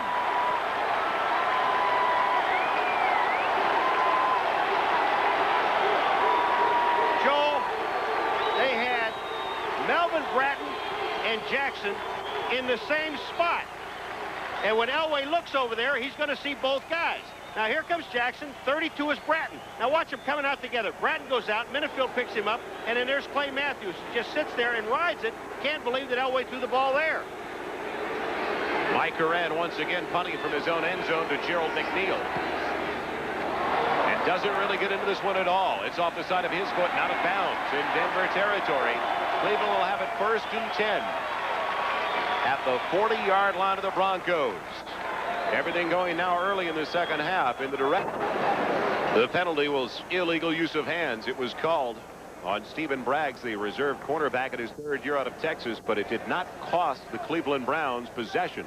It cost them 10 yards. Didn't cost them possession because it was after the ball was kicked. So it'll be 1st and 10 for the Browns right at the midfield stripe. Kansas City continues to lead by 3. Houston dominates Miami this afternoon so far. Lonzel Hill with a touchdown reception from Bobby Hebert. Good start for the Saints. Indianapolis trailing on the road to the Jets. Buffalo. Looks like they'll hand New England their 3rd straight loss. And Atlanta leads Green Bay. New England is really hurting. I mean, they lost, you know, Lepet and Tippett and Barris right off the bat, training camp. Bud Carson said this week he wanted to run the ball more consistently. The Browns have done exactly that. They've got it 1st and 10 right at the 50. Eric Metcalf starts the series as tailback. Kozar for Webster Slaughter. Close to the 1st down marker. Mark Mumford making the stop. I believe it's enough for a 1st down. Yes, it is by a yard. You give Bernie Kozar time, and he's going to beat you. Now, Wyman Henderson, number 24, is sitting out there and on Slaughter, and watch this. He's playing him to go all the way into the middle. He just checks up. Kozar finds him. He drifts to the outside. Mumford is there to make the tackle, but they get a 1st down. Tough to give Webster Slaughter that much of a cushion. You bet. 1st and 10 at the 39-yard line of the Broncos. Metcalf and Manoah stay in the backfield. Kozar to Langhorne. It's complete down to the 30-yard line near another 1st down. Tyrone Braxton, the quarterback on that play, making the hit. The reason this play works is because Dennis Smith has to go out with Eric Metcalf when he goes out into the flat, and when that happens, it just opens it up to the inside for Langhorne, and there's only one-on-one coverage. Metcalf gets a break, comes over to the sideline, replaced by Keith Jones. Cleveland is dominating the battle of field position today, but they have not capitalized too often. Manoah plunging ahead for the 1st down, and he's got it inside the 29 near the 28-yard line. So the Browns move the chains once again, but this is the 4th time today that they have started with the ball in either Cleveland or Denver territory or right at the midfield stripe. You got to like Cleveland's offensive coordinator because they just sat back and they figured they're going to cover Metcalf. They're going to key on Metcalf. So if we can get Metcalf on one-on-one coverage, especially with a safety, and get him upfield, we may be able to get the ball to him. 1st and 10 with the ball at the 28-yard line of Denver. Cleveland continues to lead by 7. Kozar in trouble. Throws it away at the feet of Eric Metcalf. And a flag goes down. We may see grounding called.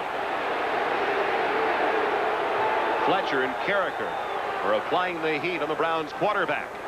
They're going to call intentional grounding. I got to believe this was they were trying to get a screen pass out there to Eric Metcalf, and the Denver Broncos just read it so well. There was no place to go, and they're going to call intentional grounding. What is the difference, though, Paul, when Elway throws it into the stands without a Denver Bronco receiver even close? And here, in this case, he is throwing it at the feet of Eric Metcalf. Well, and I think we have an illegal pass and lost it down. Number 19 offense, second down. The reason the Cleveland Browns are so upset, especially Bernie Kosar, because Eric Metcalf was in the area of the ball. All right, Kosar's going to be rolling out to the left of the screen or to his right. Now, Metcalf slips out. Now, you see the screen starting to set up, and there's no place to throw the ball because Townsend is right in his face, and he hits the lineman with it. That's why they called it. Now 2nd and 20. Loss of down. Kosar. With pressure again, gets it off to Jones. Jones is belted immediately. Wyman Henderson coming up. Putting down Keith Jones in a big hurry. The completion is good. Down inside the 35 to the 34-yard line. We talked to Carl Mecklenburg yesterday about this swarming defense of the Denver Broncos, and he said before we only used to have 1 or 2 guys going to the ball. He says in this defense that the Denver Broncos have now, you'll always see 5 or 6 guys at the ball. That time, when Keith Jones caught the ball, 5 Denver Broncos were in his face.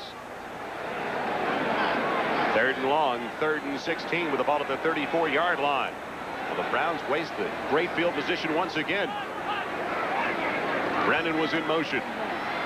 It's over the middle for Langhorne. Can he get to the first down marker? No. He's shoved down by Randy Robbins at the 30-yard line. Way short of the first down. Remember I was talking about the swarming defense of the Denver Broncos when they go to the ball? Now just take a look at this. Langhorne's going to come in, and when he catches the ball, watch the amount of people that converge on him. Here they come.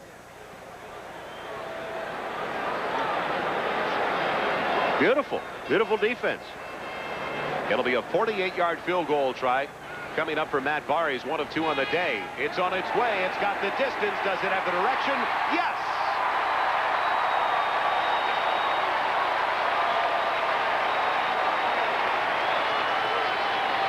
Cleveland has their biggest lead of the day. 2nd field goal of the afternoon for Matt Barr, and the Browns are now on top by 10.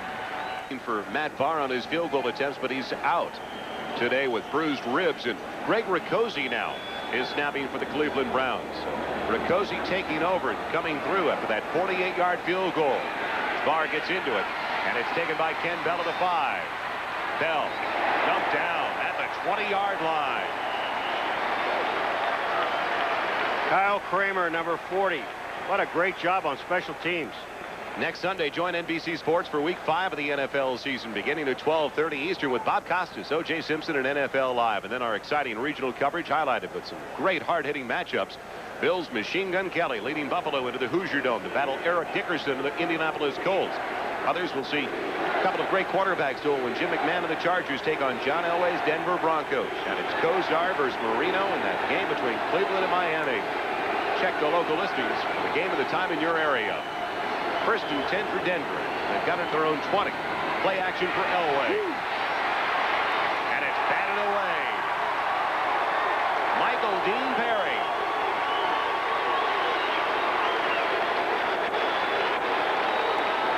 They were trying to get the ball to Kay, but Perry is the guy that breaks it up. Kay's blocking. All of a sudden, he falls down and gets back up again. He's blocking on Gibson, but Elway couldn't get it. Perry is the guy that knocks the ball away. Elway has had some problems because this defense is in his face, and they're jamming him all the time. Look at it. It looks like right now Elway's got time. The defensive secondary is just making great coverage. There's Clarence Kay there. No way to get the ball there because Perry knocks it down. Bratton in motion onto the backfield on 2nd and 10. Elway rifles it over the middle for Jackson. Make it Vance Johnson. Johnson inside the 40 to the 30 to the 20. All the way inside the 15-yard line to the 12. You know it's difficult to keep them down all day long with gifted wide receivers like Johnson and Jackson, and they find Vance Johnson. They find Vance Johnson, and I said that the Cleveland Browns, they have a high-risk defense because they like to play a lot of man-to-man coverage. Now, Harper is supposed to be covering on Johnson. He doesn't, but watch what Harper does. He's the man has the angle and makes the tackle and saves the touchdown. The ball is at the 12-yard line. When you take a look at outside, Harper's going to be out here, and he's the guy that's going to have to be covering these two guys here, this man-to-man coverage. 68-yard reception. Makes it 1st and 10 to Cleveland 12. Bobby Humphrey on the give. Forced out of bounds, trying to turn the corner. He's out at the 8-yard line. Let's look back at that long pass one more time, Paul. All right, we got to take a look at it. You ended up with Harper right here. And I believe those are the two guys who are going to come down here in the middle. When that happens, you're looking at one-on-one coverage, but Harper does stay with him and make the play. Vance Johnson comes in.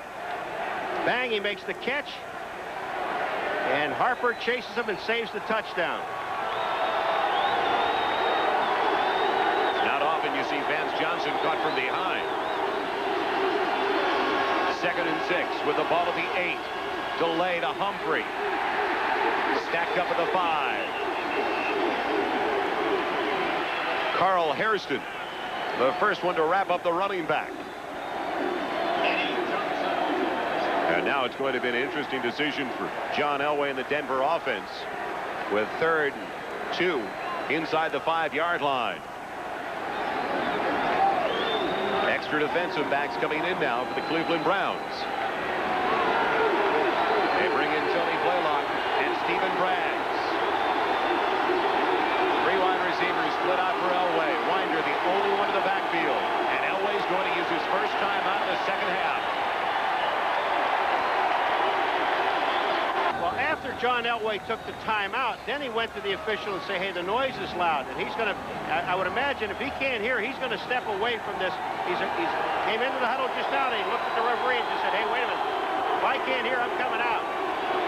3rd and 2 with the ball at the 4-yard line. Humphrey, Alexander split in the backfield. Denver today 0 of 6 in 3rd down conversion. Their biggest so far. It's Humphrey up the middle. He's got the first down. He's got the touchdown. Flags down in the play, though.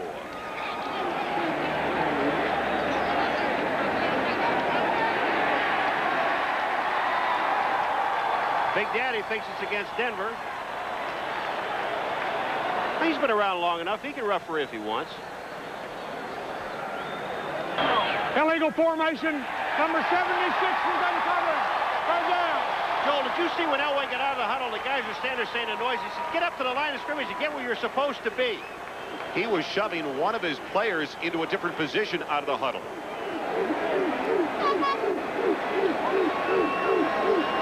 This is the way they lined up on 3rd and 2 at the 4. And I'd be very honest with you, I don't see where the illegal formation is at this point. Because all the linemen are intact right here. That's no problem. I don't see it. Only the 2nd penalty of the day against the Denver Broncos comes at a crucial time. Now it's 3rd and 7 with the ball back at the 9-yard line. Mark Jackson in motion. Elway out of the shotgun with pressure coming up the middle. Elway for the end zone, and a flag is down in the play as it's out of the hands of Sammy Winder. It falls incomplete, but was there interference? We got a fight in the end zone between two players.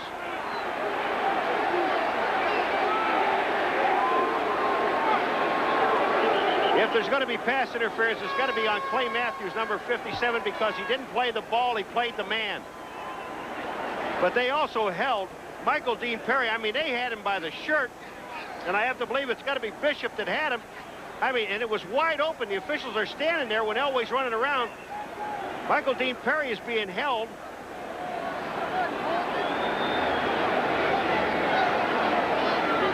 Tom Dooley, the referee, sorting things out with his officials. He's getting a little testy. He doesn't want that official to put his arm around him. You're on national television, you know, don't put your arm around me here. An incredible play again, though, by John Elway when it looked like there was nothing available. He found Sammy Winder right on the goal line. Well, nothing available. Personal foul. Personal foul there, but there's a holding penalty. They got 3, 2 against Cleveland, 1 against Denver. You'd have to believe the personal fouls will offset each other. Dead ball fouls, Paul, after the play was over. And the holding call would go against Cleveland. All right, Clay Matthews is the man that's going to be covering Sammy Winder, and I think that's a pass interference where he is. We have holding, defense, offsetting, personal fouls, offense and defense, replay, third down. They'll do it all over again. Well, I'm going to tell you, they held Michael Dean Perry all over the field and didn't call it, and it was wide open. Michael Dean Perry is right here, and just watch what happens when he comes in. Watch the holding. Look at his arm. They're dragging. Bishop's got him by the throat, and the official's standing right there. Now, the defensive penalty was against Matthews, number 57, in the end zone, because he was playing the ball right here instead of playing the man, and they called pass interference there. It'll be third down once again. 3rd and 7 with the ball at the 9-yard line of the Browns. Inside give to Winder. Goes nowhere. Robert Banks tripped him up at the line of scrimmage.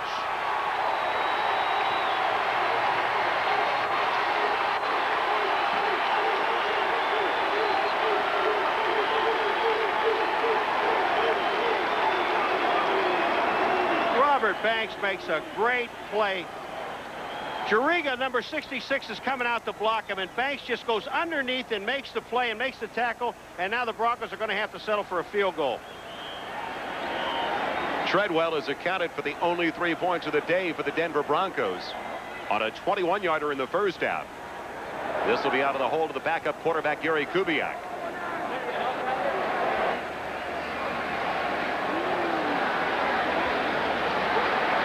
Will the clock operator please reset the clock to 2:30? 2:30 on the clock. Right now, there's 2:22 left in the third quarter. But could easily be up by a lot more than 10 points with the field position they have enjoyed this afternoon. It'll be a 26-yard attempt for Treadwell. He's 8 of 8 on the season. Booms it right through the uprights. And once again, it's a 7-point game. So after a lot of confusion and a number of penalty flags, the Browns defense comes up big on 3rd and 7 from the 9-yard line. Big play by Robert Banks in his 3rd year from Notre Dame. You know, I like to see they give the player's number when he's holding or it's his infraction. They ought to learn the clock operator's name and give his name. You know, just so people know who the guy is. It's messing up the.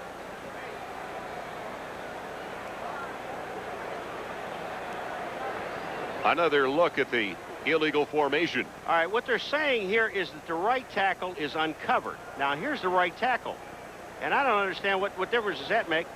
See, this wide receiver here has got to be up on the line of scrimmage. And when he's out here because he was also the one that was involved in the altercation back in the back line of the end zone.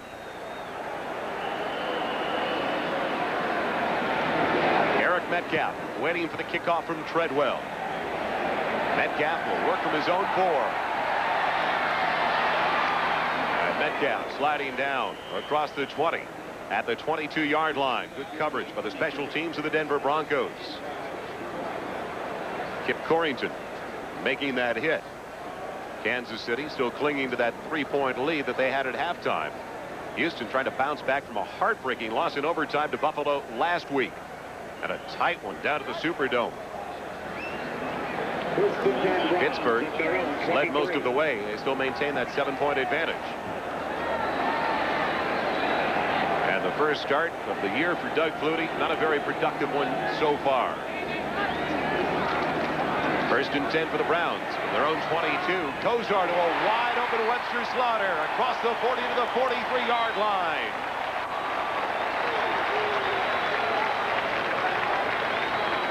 Joe, when you give Bernie Kozar that much time, and we're talking about a patched-up offensive line, and here's Kozar hitting Webster Slaughter.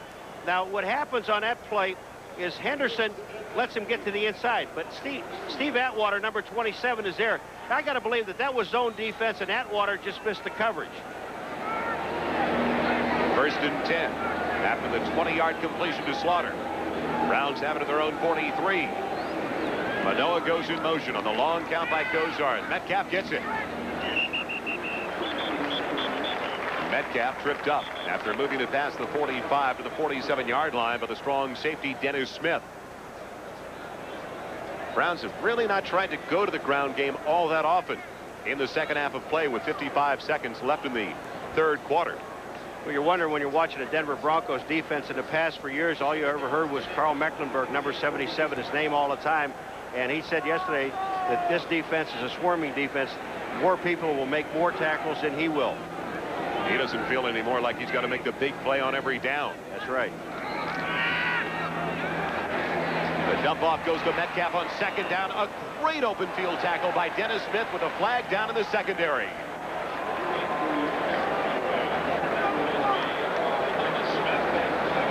They don't come much better than that open field tackle by Smith. No, Dennis Smith read it. And Ozzie Newsome, it may be offensive pass interference or a pick play. Ozzie Newsome was downfield, and he's the one that ran right to the official, complaining. But that was a tremendous play by Dennis Smith to get Eric Metcalf in the open field like that, but he had to jump on it. Cleveland has been their own worst enemy with all these penalties in the second half. It'll be declined by Denver.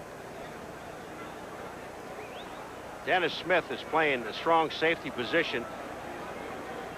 And he's the offensive pass interference. Number 88, the penalty is declined. It's third down. They call it on Reggie Langhorne, the wide receiver. Took it over like, who, me?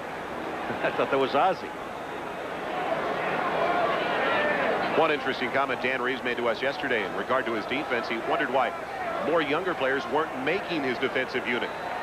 He thought if the system was too complicated, then he was going to have to change the system, which he did, going to Wade Phillips. This should be the final play of the third quarter. On 3rd and 10 from the 43. Pocket holds up, and Cozart will run. Huge hole up the middle. Cozart for a first down into Denver territory. All the way to the 34-yard line. So when we come back to start the fourth quarter, the Browns will have the ball after the scramble by Cozart. And the Browns also clinging to that 7-point lead. Bernie's going to look back and to see right here. He looks back to see if the defensive lineman, Bernie, we know you're slow, but once you get beyond the line of scrimmage, don't worry about those big guys chasing you. You got to worry about the guys in front of you. What's a great run. And that's the problem. Denver, they don't feel he's going to run. They know he'll move sideways in the pocket, but never run upfield. There was no one to cover him. Again, Cleveland has it deep in Denver territory. 1st and 10 at the Broncos 34 with Langhorne in motion. Keith Jones for very little up the middle, but it keeps those wheels spinning and takes it all the way for 4 yards to the 30-yard line. All right, let's go back to the illegal formation. The illegal formation reads that you can't have a lineman uncovered, a 70, a 60, or 50 number uncovered. And what happened is the split end on the side where the tackle is has to be up on the line of scrimmage, so that now the tackle is playing his normal position. If he's off the line of scrimmage, it makes the tackle a legal or an illegal receiver, and that's why they made the call. It's now 2nd and 6 with the ball to the 30-yard line. Manoah, the only one in the backfield with the tight end Newsome in motion. Pressure on Cozart. He'll run it again inside the 30 to the 27-yard line. Simon Fletcher wrapping up the quarterback when it appeared that Cozart once again was going to pick up a critical first down. All right, Bernie, you can outrun the defensive lineman, but you're not going to outrun linebackers. It's not swift of foot. I love his guts. He's got to be laughing. I've never run so much in my entire life. That's because the defensive secondary really did a great job. Brooks misses him in the backfield. Now he's going to try to outrun Fletcher, number 73, and no, Bernie, get down. 3rd and 3 now for the Browns. Ball to the 32 or make it the 27-yard line. They're 3 of 11 in third down conversions. Metcalf on the inside give. Breaks out of the first tackle. Breaks another tackle. He's close to the first down marker. He needed to go to the 24-yard line. That's exactly where he went down. What a difference it is when you have a running back that just keeps his feet moving. When Metcalf went inside, I mean, he doesn't like the mark of the ball. There is a flag down to the play as well out of the secondary. And it's going to be called against Cleveland. But Metcalf keeping his feet moving, was stopped at the line of scrimmage, moved back to the outside, and did have the first down, I thought, but the flag is on Cleveland. Illegal use of hands. Number 84, offense. Third down. That's a wide receiver trying to apply a block downfield, Webster Slaughter. All right, watch Metcalf here now. He's going to try and follow right up in the middle of the line. There just is no place to go. Now watch what he does. He keeps his feet moving and then moves back out to the outside. Now here comes Slaughter. Slaughter's block was from behind. He was on the left of the screen, hit the man. When you can see his name on the jersey, you can't touch him. The worst part about it is Metcalf already had the first down. Instead, it'll be 3rd and 10 with the ball back at the 34-yard line of Denver. 4 wide receivers setting up for Bernie Kosar.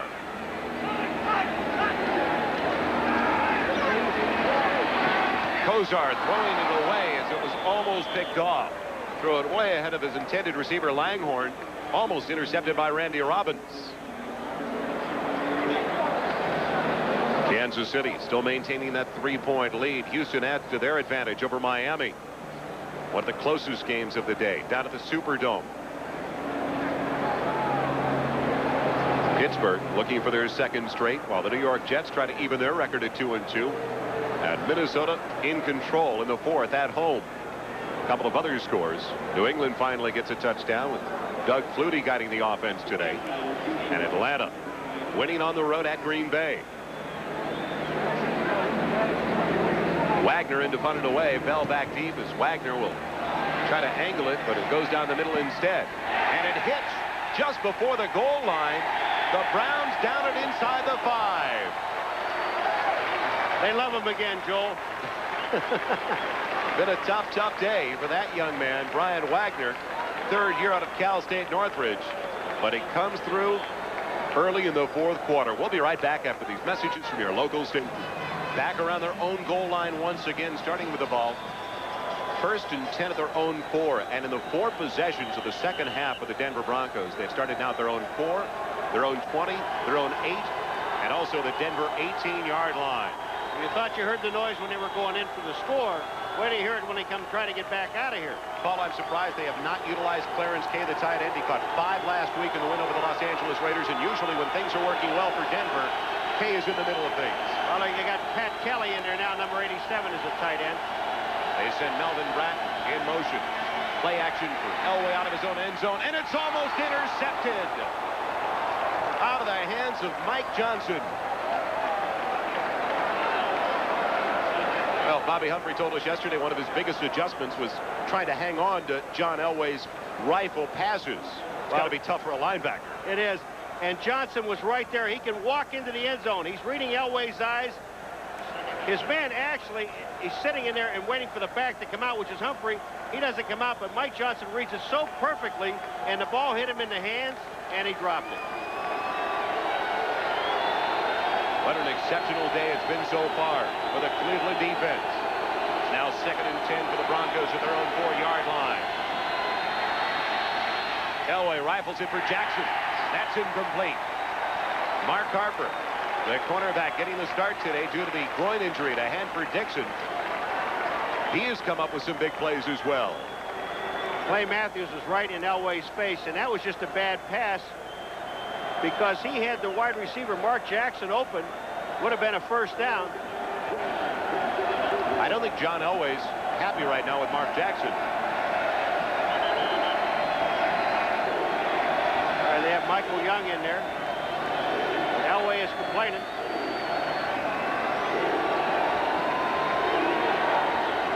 Flying debris. We're going to change ends of the field. Third down. Now the dog pound throwing things out of the end zone seats. I've never seen this done. John Elway asked for it, and he received it.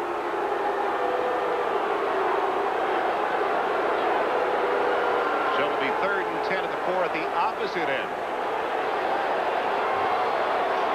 Hanford Dixon, nicknamed the Browns defense,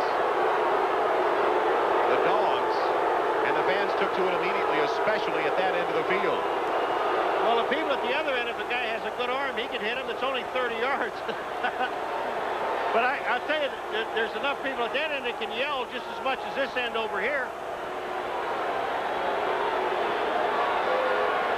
Well, Paul, I know you've seen a number of games at this stadium, and I worked a couple at Cleveland Stadium last year, and I have never seen it, and I've always seen dog bones in other articles coming out of the end zone. Bud Carson is very upset about it. Now, what happens if they get the first down? Do they go back to the other way again? I'm just looking at the flags. The flags are basically limp, so I'm looking at any kind of wind advantage that Denver might give up or pick up. Doesn't seem like much, but if you think that crowd was noisy before, listen. Here they go. Most of the NFL say this is the noisiest stadium that is not domed. Elway looking around. Tom Dooley tells Elway to play on. Elway throwing his arms up in the air like I can't hear. There's a high school field next door here, Joel, if they can go over and finish this if they'd like.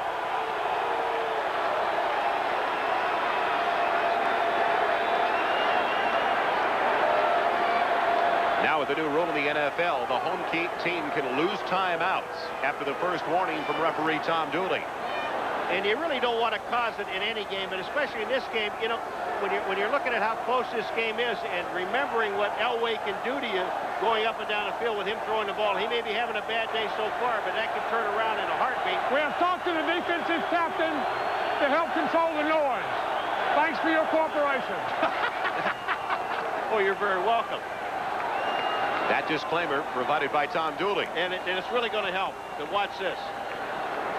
Critical play coming up for the dog defense, as they call it. Cleveland trying to beat Denver for the first time since 1974.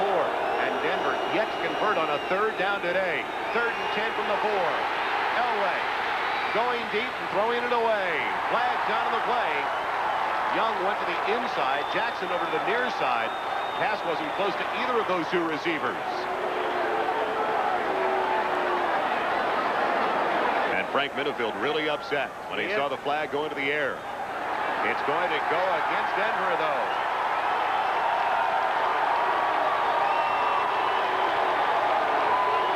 Minifield was covering number 83, Michael Young. Offensive pass interference. Number 83 offense. 4th down. Penalties decline. It was Michael Young pushing off. Minifield had excellent coverage. Besides that, the ball wasn't catchable. Here's Minifield on Young, 83 and 31. Now watch this. Michael Young pushes off there. You can't do that. The defensive man has as much right as you have. And again, that ball, as you said, was not catchable. Duran to punt it away from his own end zone. It's a wobbler, a returnable type for McNeil, who takes it at the 48. McNeil inside the 40 down to the 38-yard line of Denver. Again, exceptional field position for the Browns to start their drive. And Bud Carson still upset over that call by the referee to change ends for the Denver offense.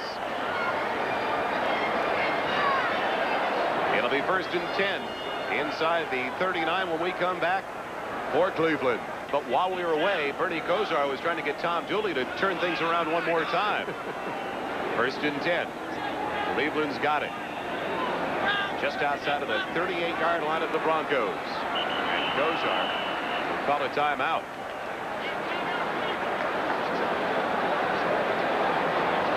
.30-second clock was 10. Just outside of the 38. Metcalf on the reverse gives it off to Langhorne. The blocking not there. Langhorne in no man's land with flags on the play, and he's down to the 49-yard line. And you're going to have a holding penalty on Ted Banker, number 68. Denver talked about this yesterday. They said, we know they're going to run a reverse, and we talked to the Cleveland people, and they said, we would like to get the reverse done early in the game. This isn't early in the game. There's 12 minutes to go in the 4th quarter.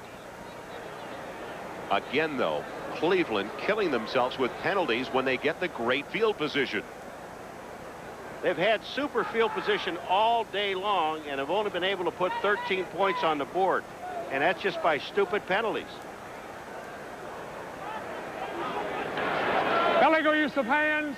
Number 68 offense. Penalty is declined. 2nd down. They call it on Ted Banker, the left guard, his 6th year out of Southeast Missouri State.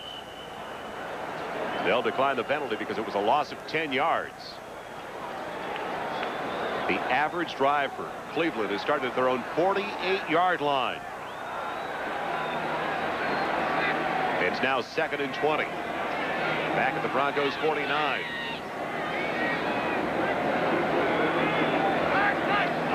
Lawyer Tillman going in motion. Kozar has it go off the fingertips of his receiver Tillman, who came up with his first career catch earlier today in the first half. But when you need 20 yards, you're not going to get much throwing it 6-7 yards past the line of scrimmage. You're not, and they thought they had to isolate with Tillman on Mecklenburg, but Mecklenburg was all over Lawyer Tillman, and he got the ball. It had only been good for about 3 yards anyway, because Mecklenburg was there. You'd have to think, Paul, the Denver Broncos feel very fortunate about the position they're in right now. They only trail by 7. Plenty of time, 11:38 left in the 4th quarter, and their offense really hasn't been in sync all day. Hadn't been in sync and hadn't had field position, starting at their own 12 on the average. 3rd and 20 now at the 49 of Denver. Kozar in trouble. He's down again. Simon Fletcher with his 2nd sack of the afternoon. Simon Fletcher just took Cody Rison all the way back to the quarterback. Rison just couldn't even come close to holding him, and Fletcher made the play. He's a linebacker in a down position. Cody Rison on the left of your screen will be trying to block him, and just take a look at Fletcher. Rison can't hold him. Fletcher makes the tackle. Cody was holding Fletcher. That series started at the Denver 39. And now they're punting from the line of scrimmage for Cleveland, their own 43. Wagner into punt to Ken Bell. Barely gets it away in time. Bell bobbles it at the 20. Diving for it. It appears that he came up with it. Yes, he did. Near the 24-yard line. Keith Jones, the first one down there for the Cleveland Browns. So the Broncos get it back, still down by only 7. In the owner's box, you see Art Modell as well. And on that last punt, the Cleveland Browns almost got another break. Ken Bell couldn't hang on to it. Ken Bell just took his eye off the ball, but he had enough presence of mind to get back and get on the ball. Don't try to pick it up, just fall on it. Double tight end set. They've got Pat Kelly and Clarence Kay in there. Winder the only one in the backfield. As Elway fakes the pick. He's got problems and almost throws the interception to Grayson.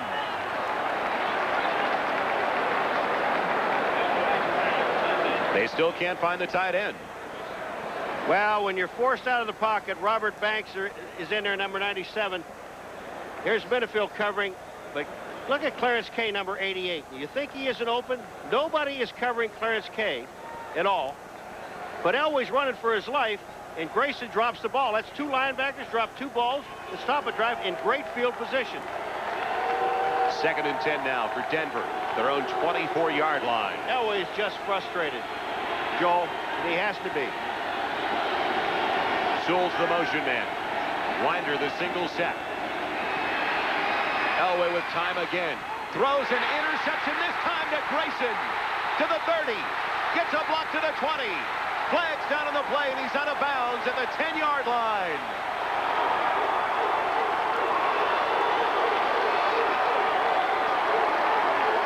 There are flags all over the place, but it's after the interception.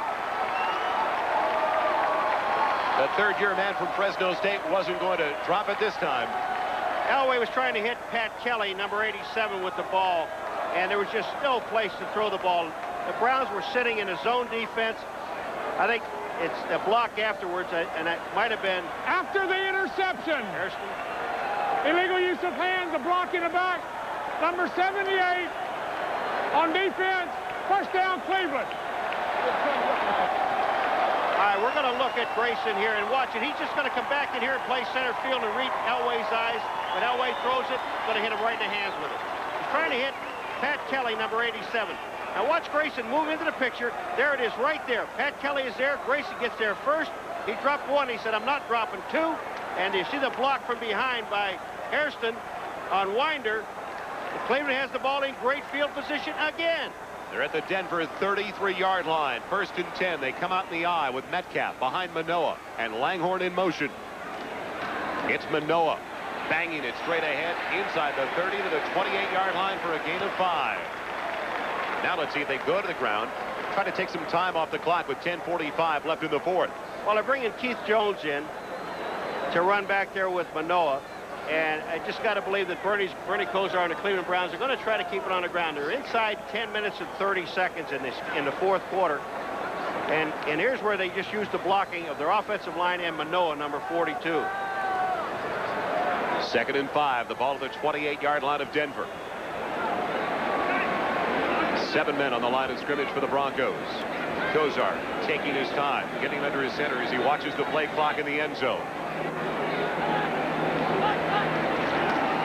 It's Keith Jones on the carry. And Jones breaking free inside the 25. A yard short of the first down to the 24-yard line. Wrapped up there by the free safety, Steve Atwater. Manoah is just a super blocker. I'm just sitting here watching Manoah, and he just blows the linebackers off the line of scrimmage with no problem at all. And he knows that every once in a while I'm going to get the ball, and he's smiling. If I don't get it, Jones, I'll block for you. And Manoah complements the other two tailbacks so well now, Metcalf and Keith Jones. The speed out of the backfield. Crucial 3rd down for the Browns. They haven't had a lot of success in 3rd downs either today. Bernie Kosar has hit 20 of 31. But in 3rd downs, they're only 3 of 12. 3rd and a little bit better than a yard. Jones near the first down marker. He lunged at that last second. Close to the 23-yard line. Carricker, though, got great penetration. The left defensive tackle for the Denver Broncos. All right, right behind here is Manoah. Now watch, he's going to come right over here and make the block on the outside. Watch Manoah's block. Here he comes, right to the outside, and he just hammers Michael Brooks. And they're going to measure for this. I think they may be about a half a ball short. You kick the field goal, it puts you back up by 10, or do you go for it? It'll be half a ball short, or more than that now. Boy, they got to move that thing back a little bit. That's a long way. They're almost a full yard short of the first down. And Matt Barr will try to give the Browns a 10-point lead. He's hit a couple of field goals today. He's had 1 blocked. He had a 48-yarder. Also a 36-yarder. His first attempt from 47 yards was blocked by the Broncos' Dennis Smith, who went in untouched up the middle. This time it'll be spotted at the 32, making it a 42-yard attempt. Remember, there's a new center in there now on the field goal team. The new center is Greg Ricosi. It's back, it's down, it's up, it's on its way, and it's no good.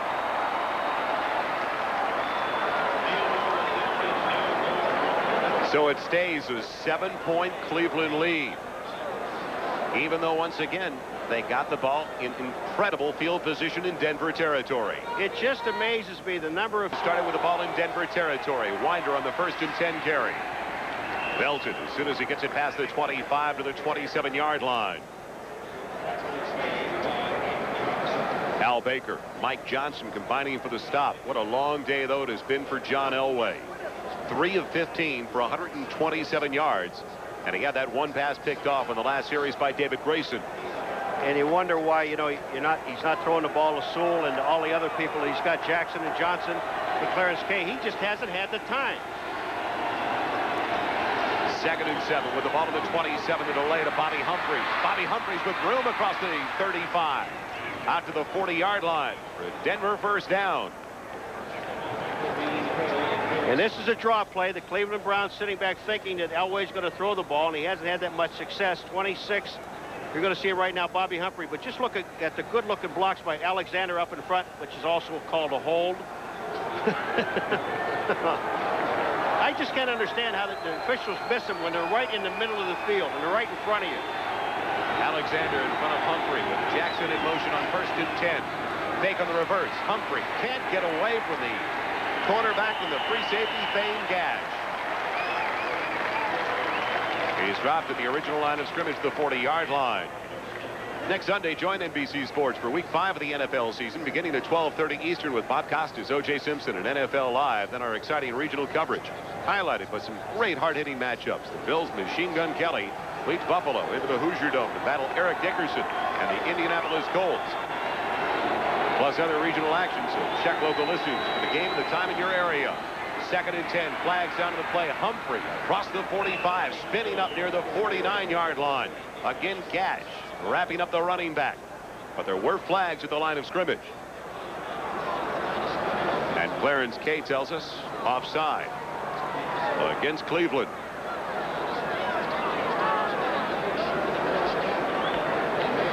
It's a gain of close to 9. You take the down back and take the 5 yards. You know, when you talk about this game is the opportunities that Cleveland has had. Just give credit to the Denver Bronco defense. I mean, they've stayed in this ball game all the way, only given up 13 points. And one was on a fumble. 57 defense. Penalty is declined. 3rd down.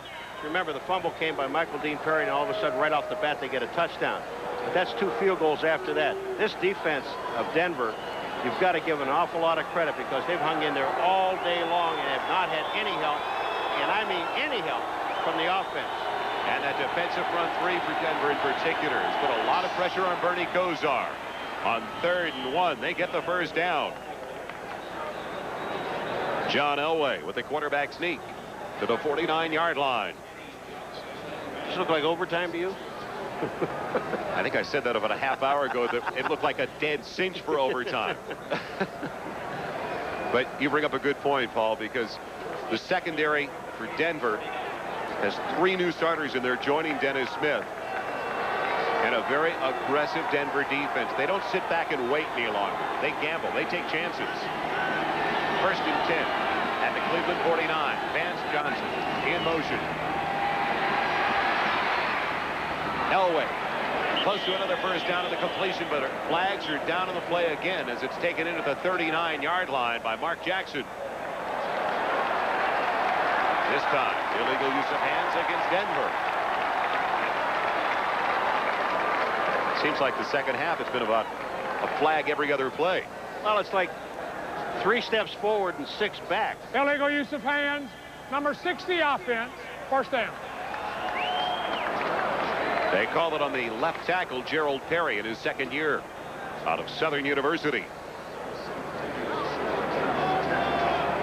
You know, that was the first pass in this drive that Elway has thrown, and they took the ball over with about 10 minutes to play, and the ball, it's down to now 3:47 and counting.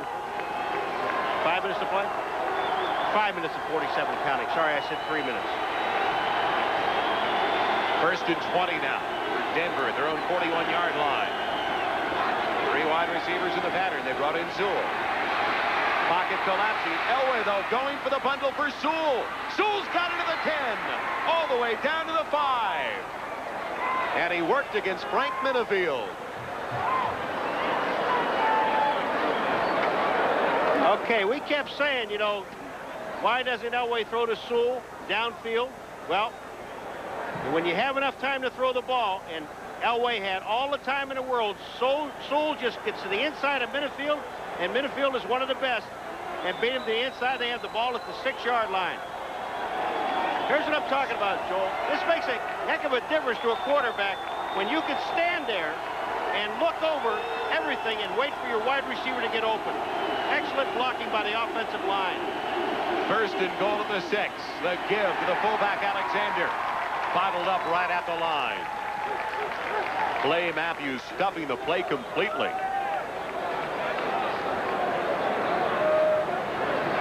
Michael Dean Perry also in on the stop. It'll bring up 2nd and goal from the 6-yard line.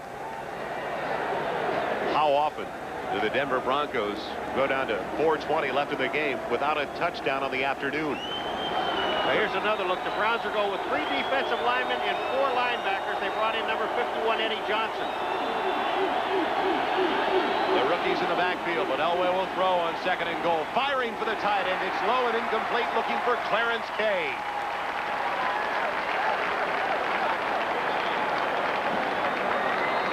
They just brought in Eddie Johnson, and he lined up, and as soon as he reached past, his man is Clarence Kay. The question is Clarence Kay pushing off? Here he comes off the line of scrimmage. Clay Matthews releases him to Eddie Johnson, 51. Now look at this. No pushing off. They just get into contact. That ball hit him right in the chest. Was a little low. And it was only 100 miles an hour. Yeah, I know. That thing ricocheted off his shoulder pads. put a dent in his chest. 3rd and goal at the 6-yard line. 3 wide receivers to the same side. The lone one to the near side, Michael Young. And Elway auto-vising at the line, but didn't get it in time. He had to use a timeout.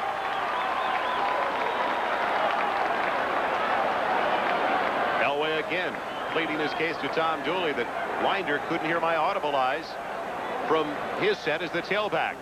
I think that really Sammy Winder saw the coaches, and he ran up to Elway to say, hey, get a timeout. Now here's Dan Reeves. He's looking at this, and now he's mad. Maybe he didn't want a timeout. Dan. That leaves him with 1 timeout. He didn't want a timeout there, but I agree with you. Sammy Winder probably could not hear anything.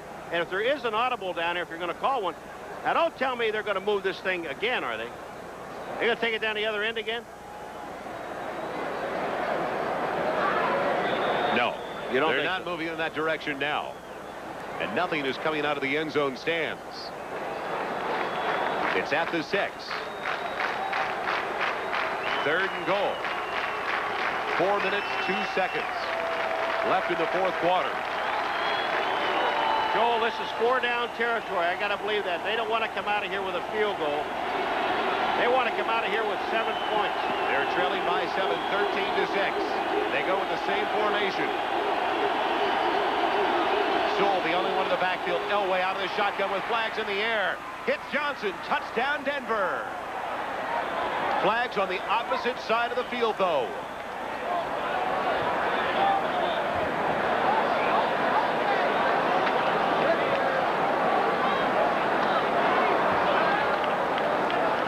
The Denver Broncos, a point after try away from tying things up. 97 defense.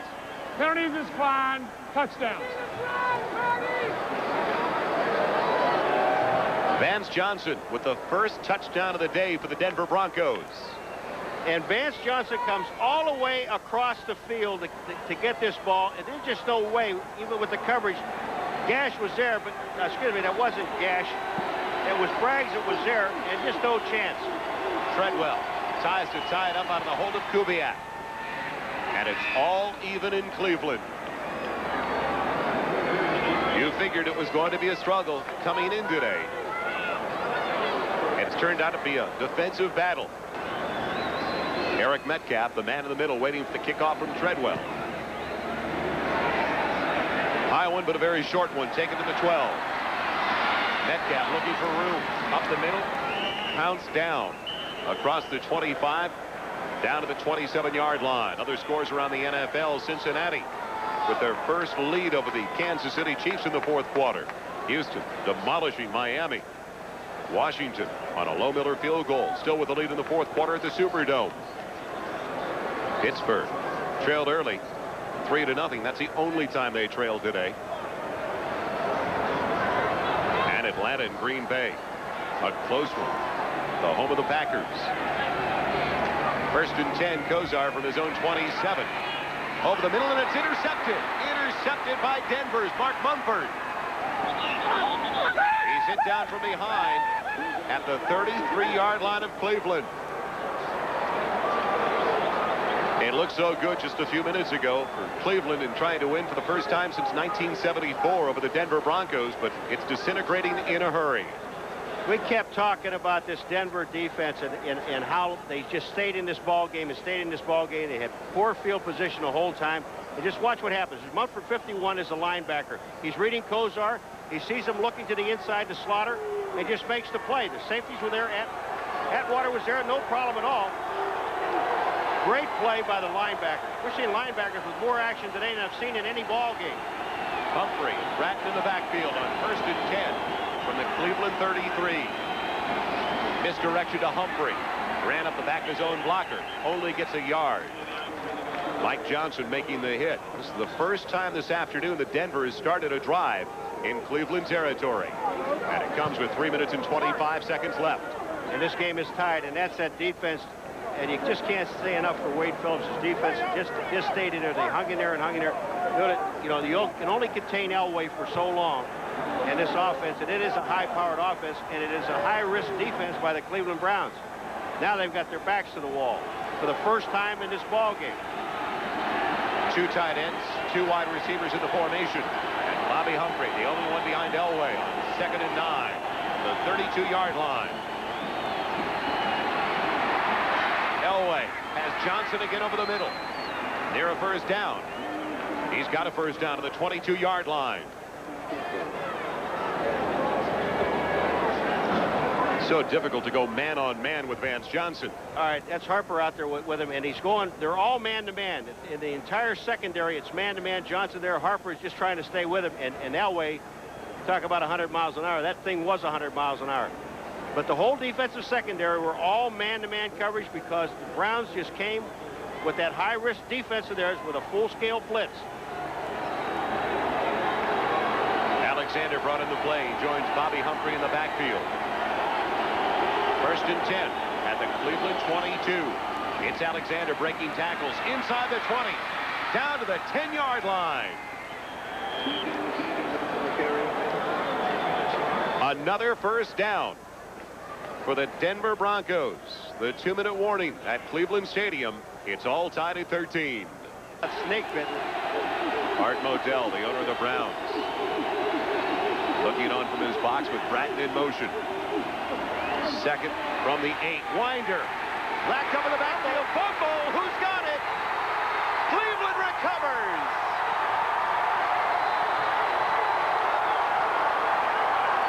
Frank Minifield with the fumble recovery.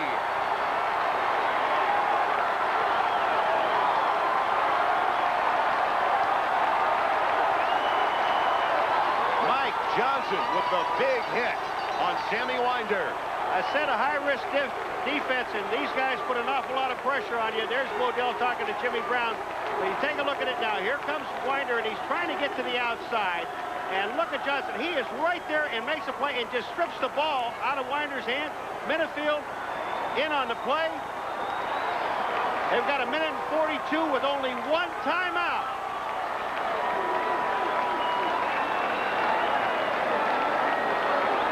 From one extreme to the next. In the owner's box, our producer today, George Finkel, our director, Brian Sheriff. We could be around for quite some time now with 1 minute and 42 seconds left in the 4th quarter.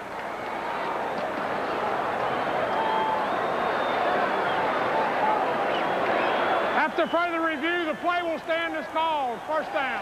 Was there any doubt? All right, let's just take a look at it again. And Mike Johnson is the man that's going to strip it. Here comes Winder. He just reaches for the ball and then just yanks it out. Winder can't do anything with it. Minifield, number 31, jumps on the ball. They have, what, 84 yards to go? 2 wide receivers to each side for Kozar. Buys some time. Now he's in trouble and he goes down. Again, that defense getting in there. Andre Townsend. Good pressure all day on Bernie Kozar.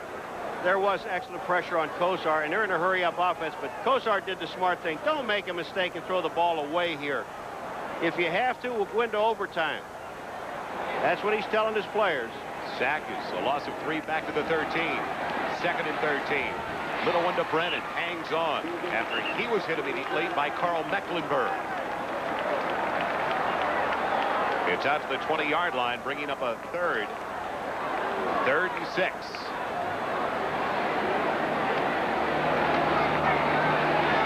For the first down, Brennan's got it. Across the 30 to the 32. They'll continue with their no-huddle, hurry-up offense. Under a minute left. All that Kozar wants to do is get this thing into field goal range and then use that timeout. 1st and 10 from the 32, Kozar.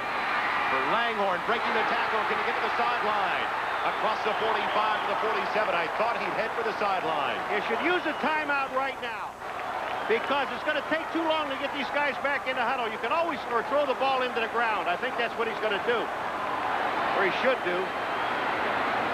Now he's going after it. 1st and 10 for the 47. Kozar throws it away. Incomplete. Threw it right into the belly on a hop of Reggie Langhorn. He just wanted to stop the clock. Well, the situation now is that Kozar knows that he has to pick up between 25 and 30 yards in order to give Barr a legitimate shot at the field goal. And if I were Kozar to throw this ball, even though it's stacked in there, is if he has enough time to throw it, is in the middle of the field. Because Denver thinking that he's going to throw it to the outside and try to kill the clock, the middle may be open. 2nd and 10 from the 47. 4 wide receivers in the pattern. Now Coming, flags down to the play. Movement in the offensive line is going to move him back another 5 yards. Now 3 seconds were taken off the clock. 19 to 16 seconds left. Will the clock operator, please reset to 19 seconds. We have a false start, right guard offense. 2nd down. I was speculating because I figured if it's a dead ball foul, the clock can't start. That's exactly the situation. So they get those 3 seconds back, but they also lose 5 yards. They're just talking about the right guard, but it was actually the left guard that was moving on the play, Ted Banker. Dooley's had a tough day, though. The guy at the clock's had a tough day.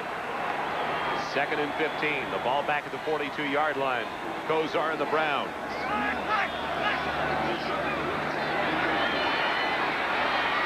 Over the middle, it's Slaughter. It's complete to the 40. Do you use your timeout now? I don't think they have a choice. Yes. The reason I was telling you before, Joel, I'll get back to it right after this commercial. We'll be right back to Cleveland for the final 12 seconds of a tied-up affair. Out. 1st and 10 from the 40. Kozar scrambling for the sideline. Is it taken in? Yes! Slaughter's got it at the 30.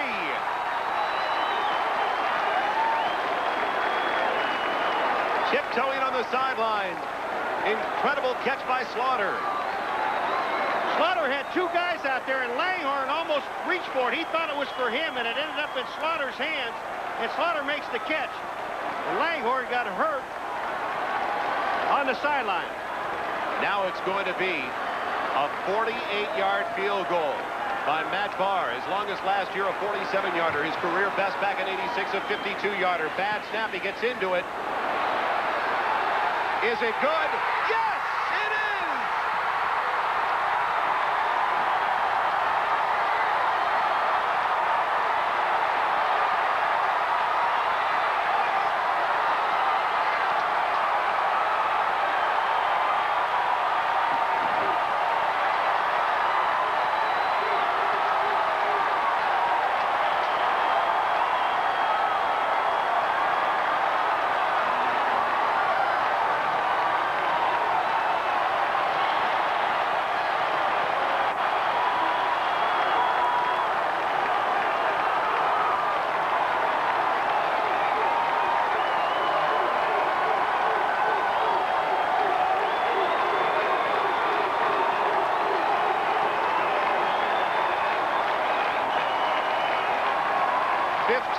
Of frustration ends on the final play of the game. The first win for the Cleveland Browns over the Denver Broncos since 1974.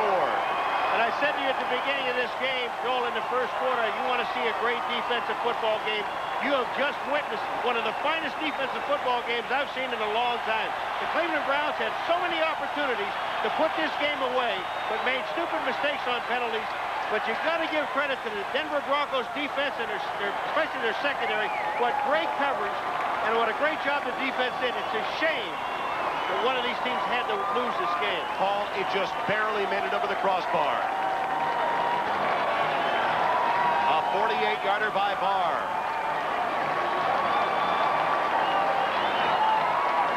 And the ball boy made the decision. Bud Carson on the sidelines.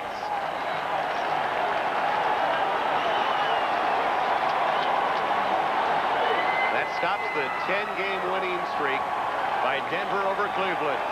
Watch how long Barr had to wait.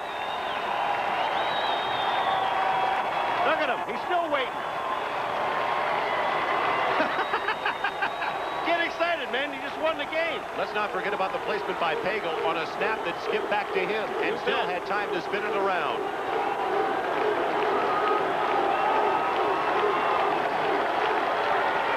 On the final play of the game, the Cleveland Browns raise their record to 3-1, beating the Denver Broncos. And I don't know if there's a bigger field goal in the career of Matt Barr. He's in his 11th season out of Penn State. That may be the biggest. I think one of the things Denver's going to have to do is really go back and take a look at their offense, because, you know, they were almost sure that they had a pretty good offensive scheme going with Weiner and Alexander and Bratton and Humphrey. But Elway was way off today, except in that one drive when he gets the team down for the score. But Cleveland's defense hung in there again. Denver's defense hung in all afternoon. Great game. The celebration continues at Cleveland Stadium as they finally beat the Broncos on the final play of the game. Star of the game is today, and today's MVP, Matt Barr, the place kicker from the Cleveland Browns. And Budweiser will make a contribution to the United Way on behalf of all the MVPs selected in today's game. You're absolutely right, and Pagel does a great job just to get the ball up off the ground, and Barr stay with it. I would think he would be a little bit more excited than this. I mean, it's just, I don't think it didn't another day sink at in. the office, is that it? It was an exceptional day for the Denver defense. No question about it. Their defense is solid. And Wade Phillips, I think, has done a tremendous job with this young defensive football team. They're going to be heard from all year long. There are no undefeated teams in the AFC. Denver loses for the first time. They're now at 3-1. And the Cleveland Browns, by virtue of the victory today, raising their record to 3-1 as well. That'll do it from Cleveland. For Paul McGuire, I'm Joel Myers. Stay tuned for Bob Costas and the Budweiser. But Boomer finished the job in Kansas City. Doug Flutie did start, but Raymond Berry didn't get what he was looking for. Today is a day Dan Marino would love to forget. It's Jim Everett and Joe Montana taking center stage at Candlestick Park. As for the Packers, 30 minutes is all they need. NFL Primetime will turn you every which way but loose. Next.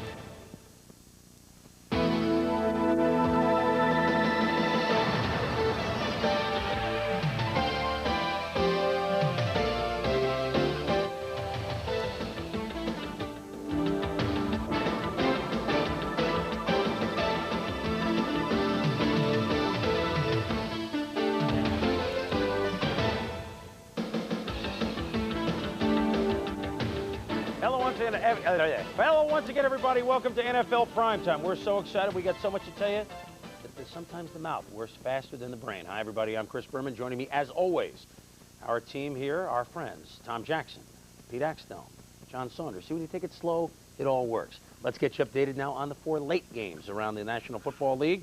Let's start with the big game between the Rams and the 49ers. And Mike Lansford has kicked the field goal in the final seconds of the game, a short one. The Rams have beaten the 49ers in Tokyo. They've beaten the 49ers at Candlestick, and they win it by a score of 13-12 today. Highlights later on. Seattle and the Raiders, a big 17-point fourth quarter for Seattle. It's now a final. Seattle has defeated the Raiders 24-20 after the Raiders led it 17-7 after 3. Giants and Dallas, and doesn't get better for Dallas. The Giants win that game down a Big D 30-13. And one game still going on now at Phoenix. The Chargers, with a big fourth quarter, they've scored 17 points to take a 24-13 lead over the Phoenix Cardinals. But the day began at Cleveland on Lake Erie, where the Cleveland Browns were hosting the Denver Broncos. This was Denver's first trip to Metropolitan Municipal Stadium since the drive in 1986, when Denver broke Cleveland's heart and the heart of Art Modell and maybe Jim Brown, who at the time was watching from afar. Early on, John Elway having trouble. Fumble. Michael Dean Perry stripped him of the football. The Browns recover it. Robert Banks. The Browns, who have lost to the Broncos 10 straight times, get Kosar to Webster Slaughter, and they lead it 7-0 for Bud Carson. They lead it 10-3 at the half. But things got sloppy in this game. Supposedly between two of the league's better teams. Elway rush, stripped by Dave Grayson. Broncos recover. And Denver's pinned deep into Browns territory. Next series, 3rd and 7 from the 11-yard line. Clay Matthews drops into coverage. Does a nice job there, Tony. Note you said a linebacker's playing better than Grayson and Matthews. Bobby Humphrey would take it in for 6, but Denver gets other news. Yeah, Tom Dooley says no illegal motion, so we bring it back. Then on 3rd and 8, Sammy Winder stopped by Banks, a questionable call, play call, and Denver settles for 3. It's a 13-6 Cleveland lead. Browns had their share of snafus in the 4th quarter. Eric Metcalf doing a nice job here, Tom. What does this kid have to see? He actually runs up into the hole, bounces it back outside, still has the presence of mind to cut the ball back and get what he can out of the play. But illegal use of hands, number 84 offense, 3rd down. so that great run for a first down is negated. Now, 1st and 10 for Denver. Almost picked off Mike Johnson as Elway throws out of his own end zone. Still deep in the Browns' territory. The pound is getting loud, and so Tom Dooley says, we'll go the other way. Flying debris, we're going to change ends of the field. 3rd down. Now this is in the 4th quarter, Tom. What? Well, I wish they had that flying debris rule when I was playing because I got hit quite a bit. So they decide in the 4th quarter to change end zone from the other way. Elway still complains. And now the ref says, hey, fans, please help. We have talked to the defensive captain to help control the noise. Thanks for your cooperation. Oh, sure, they're cooperating just fine, thank you. So finally on 3rd and 10, Elway, an incomplete pass. So in the end, what difference does it make? It's an incomplete pass whether you go left or whether you go right. Even when field position better, Elway still had trouble rolling left. And Dave Grayson is there again, almost picking the ball off. So Grayson decides to make amends because on the very next play, there he is right there. Another miscue by Elway. This time, Grayson does get the pick. A big return, though, is nullified by a Cleveland blocking penalty on the return. The drive stalls from 42 yards, Matt Barr. No good. Is anything going right in this game? Finally, it did. 1st and 20. Denver going the same way as they did in '86. Elway to Steve Sewell, who made a big catch in that drive back in '86. 52 yards down to the 7-yard line. 3rd and goal. Elway, Vance Johnson, touchdown. We're tied at 13 late. Elway only completed 6 passes on the day. That's the lowest since his rookie year in '83. But 5 of them were to Vance for 145 yards. So off the ensuing kickoff now with the game tied on another Denver drive. The Browns trying to get back, but picked off not Lloyd Mumford, that's Mark Munford. He returns it to the 34-yard line. The Broncos looking to kill some of the clock, as Bernie is wondering if this one's slipping away to the Bronx again. Broncos 2nd and 10 from the 8, and Winder is cornered and stripped by Mike Johnson. Frank Minifield will recover. And Jim Brown says, hey, we might win this one yet. So Kosar goes to work. 1st and 10 on the 37. Bernie to Reggie Foghorn Langhorn. Evades a tackle, picks up the 1st down, 14 yards. Dan Reeves, not happy. 2nd and 15 at the 32 with 19 seconds to go. Bernie to number 84. Webster Slaughter with a sliding grab. Then with seconds on the clock on a 1st down, Kosar to Slaughter. Yes, he gets the feet in. Bernie accurate, 25 of 38, not for a lot of yards, but that pass set up a 48-yard field goal attempt by the venerable Matt Barr. With the game in the wings, the ball is on the kick, it's up, it's on the way. It is just good. The Browns have snapped a 10-game losing streak to the Broncos. Some folks happy as Cleveland wins it 16-13 over the Denver Broncos and knocking the Broncos from the ranks of the undefeated. Now, let's face it, that was a bizarre change of direction in the 4th quarter. Afterwards, we talked to John Elway about the change of field. You know, it's tough. 3 of our guys got hit with eggs down there. Bishop got hit with an egg in the face. Jariga takes 2 in the shoulder pads and getting hit with dog bones the whole time. And so we switch ends and they get the win. I would think that there was something they've got to do about that. Jim, on this one occasion, to just let you know that even though it came down to a field goal, that game was more of a team effort than any game I've been in. We were able to purge the drive and the fumble all in one game, and we had the hold. That was the biggest team effort I've ever seen, and to have it come down just to a kick, I was glad to be a part of it. You're going to see it all on Browns Insider coming right up. Snap, the kick is underway. It may have the distance. It is goal!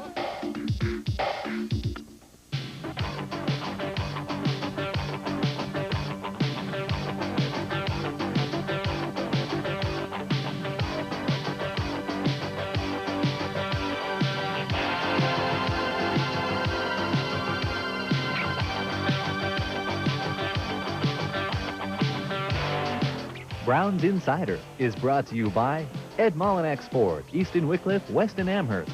Ed Mullinax Ford, where you'll find Fords for less. By your 70 Northern Ohio Sherwin-Williams stores.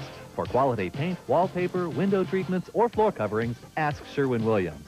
By Coors Extra Gold Draft, the party time beer with the full tilt taste.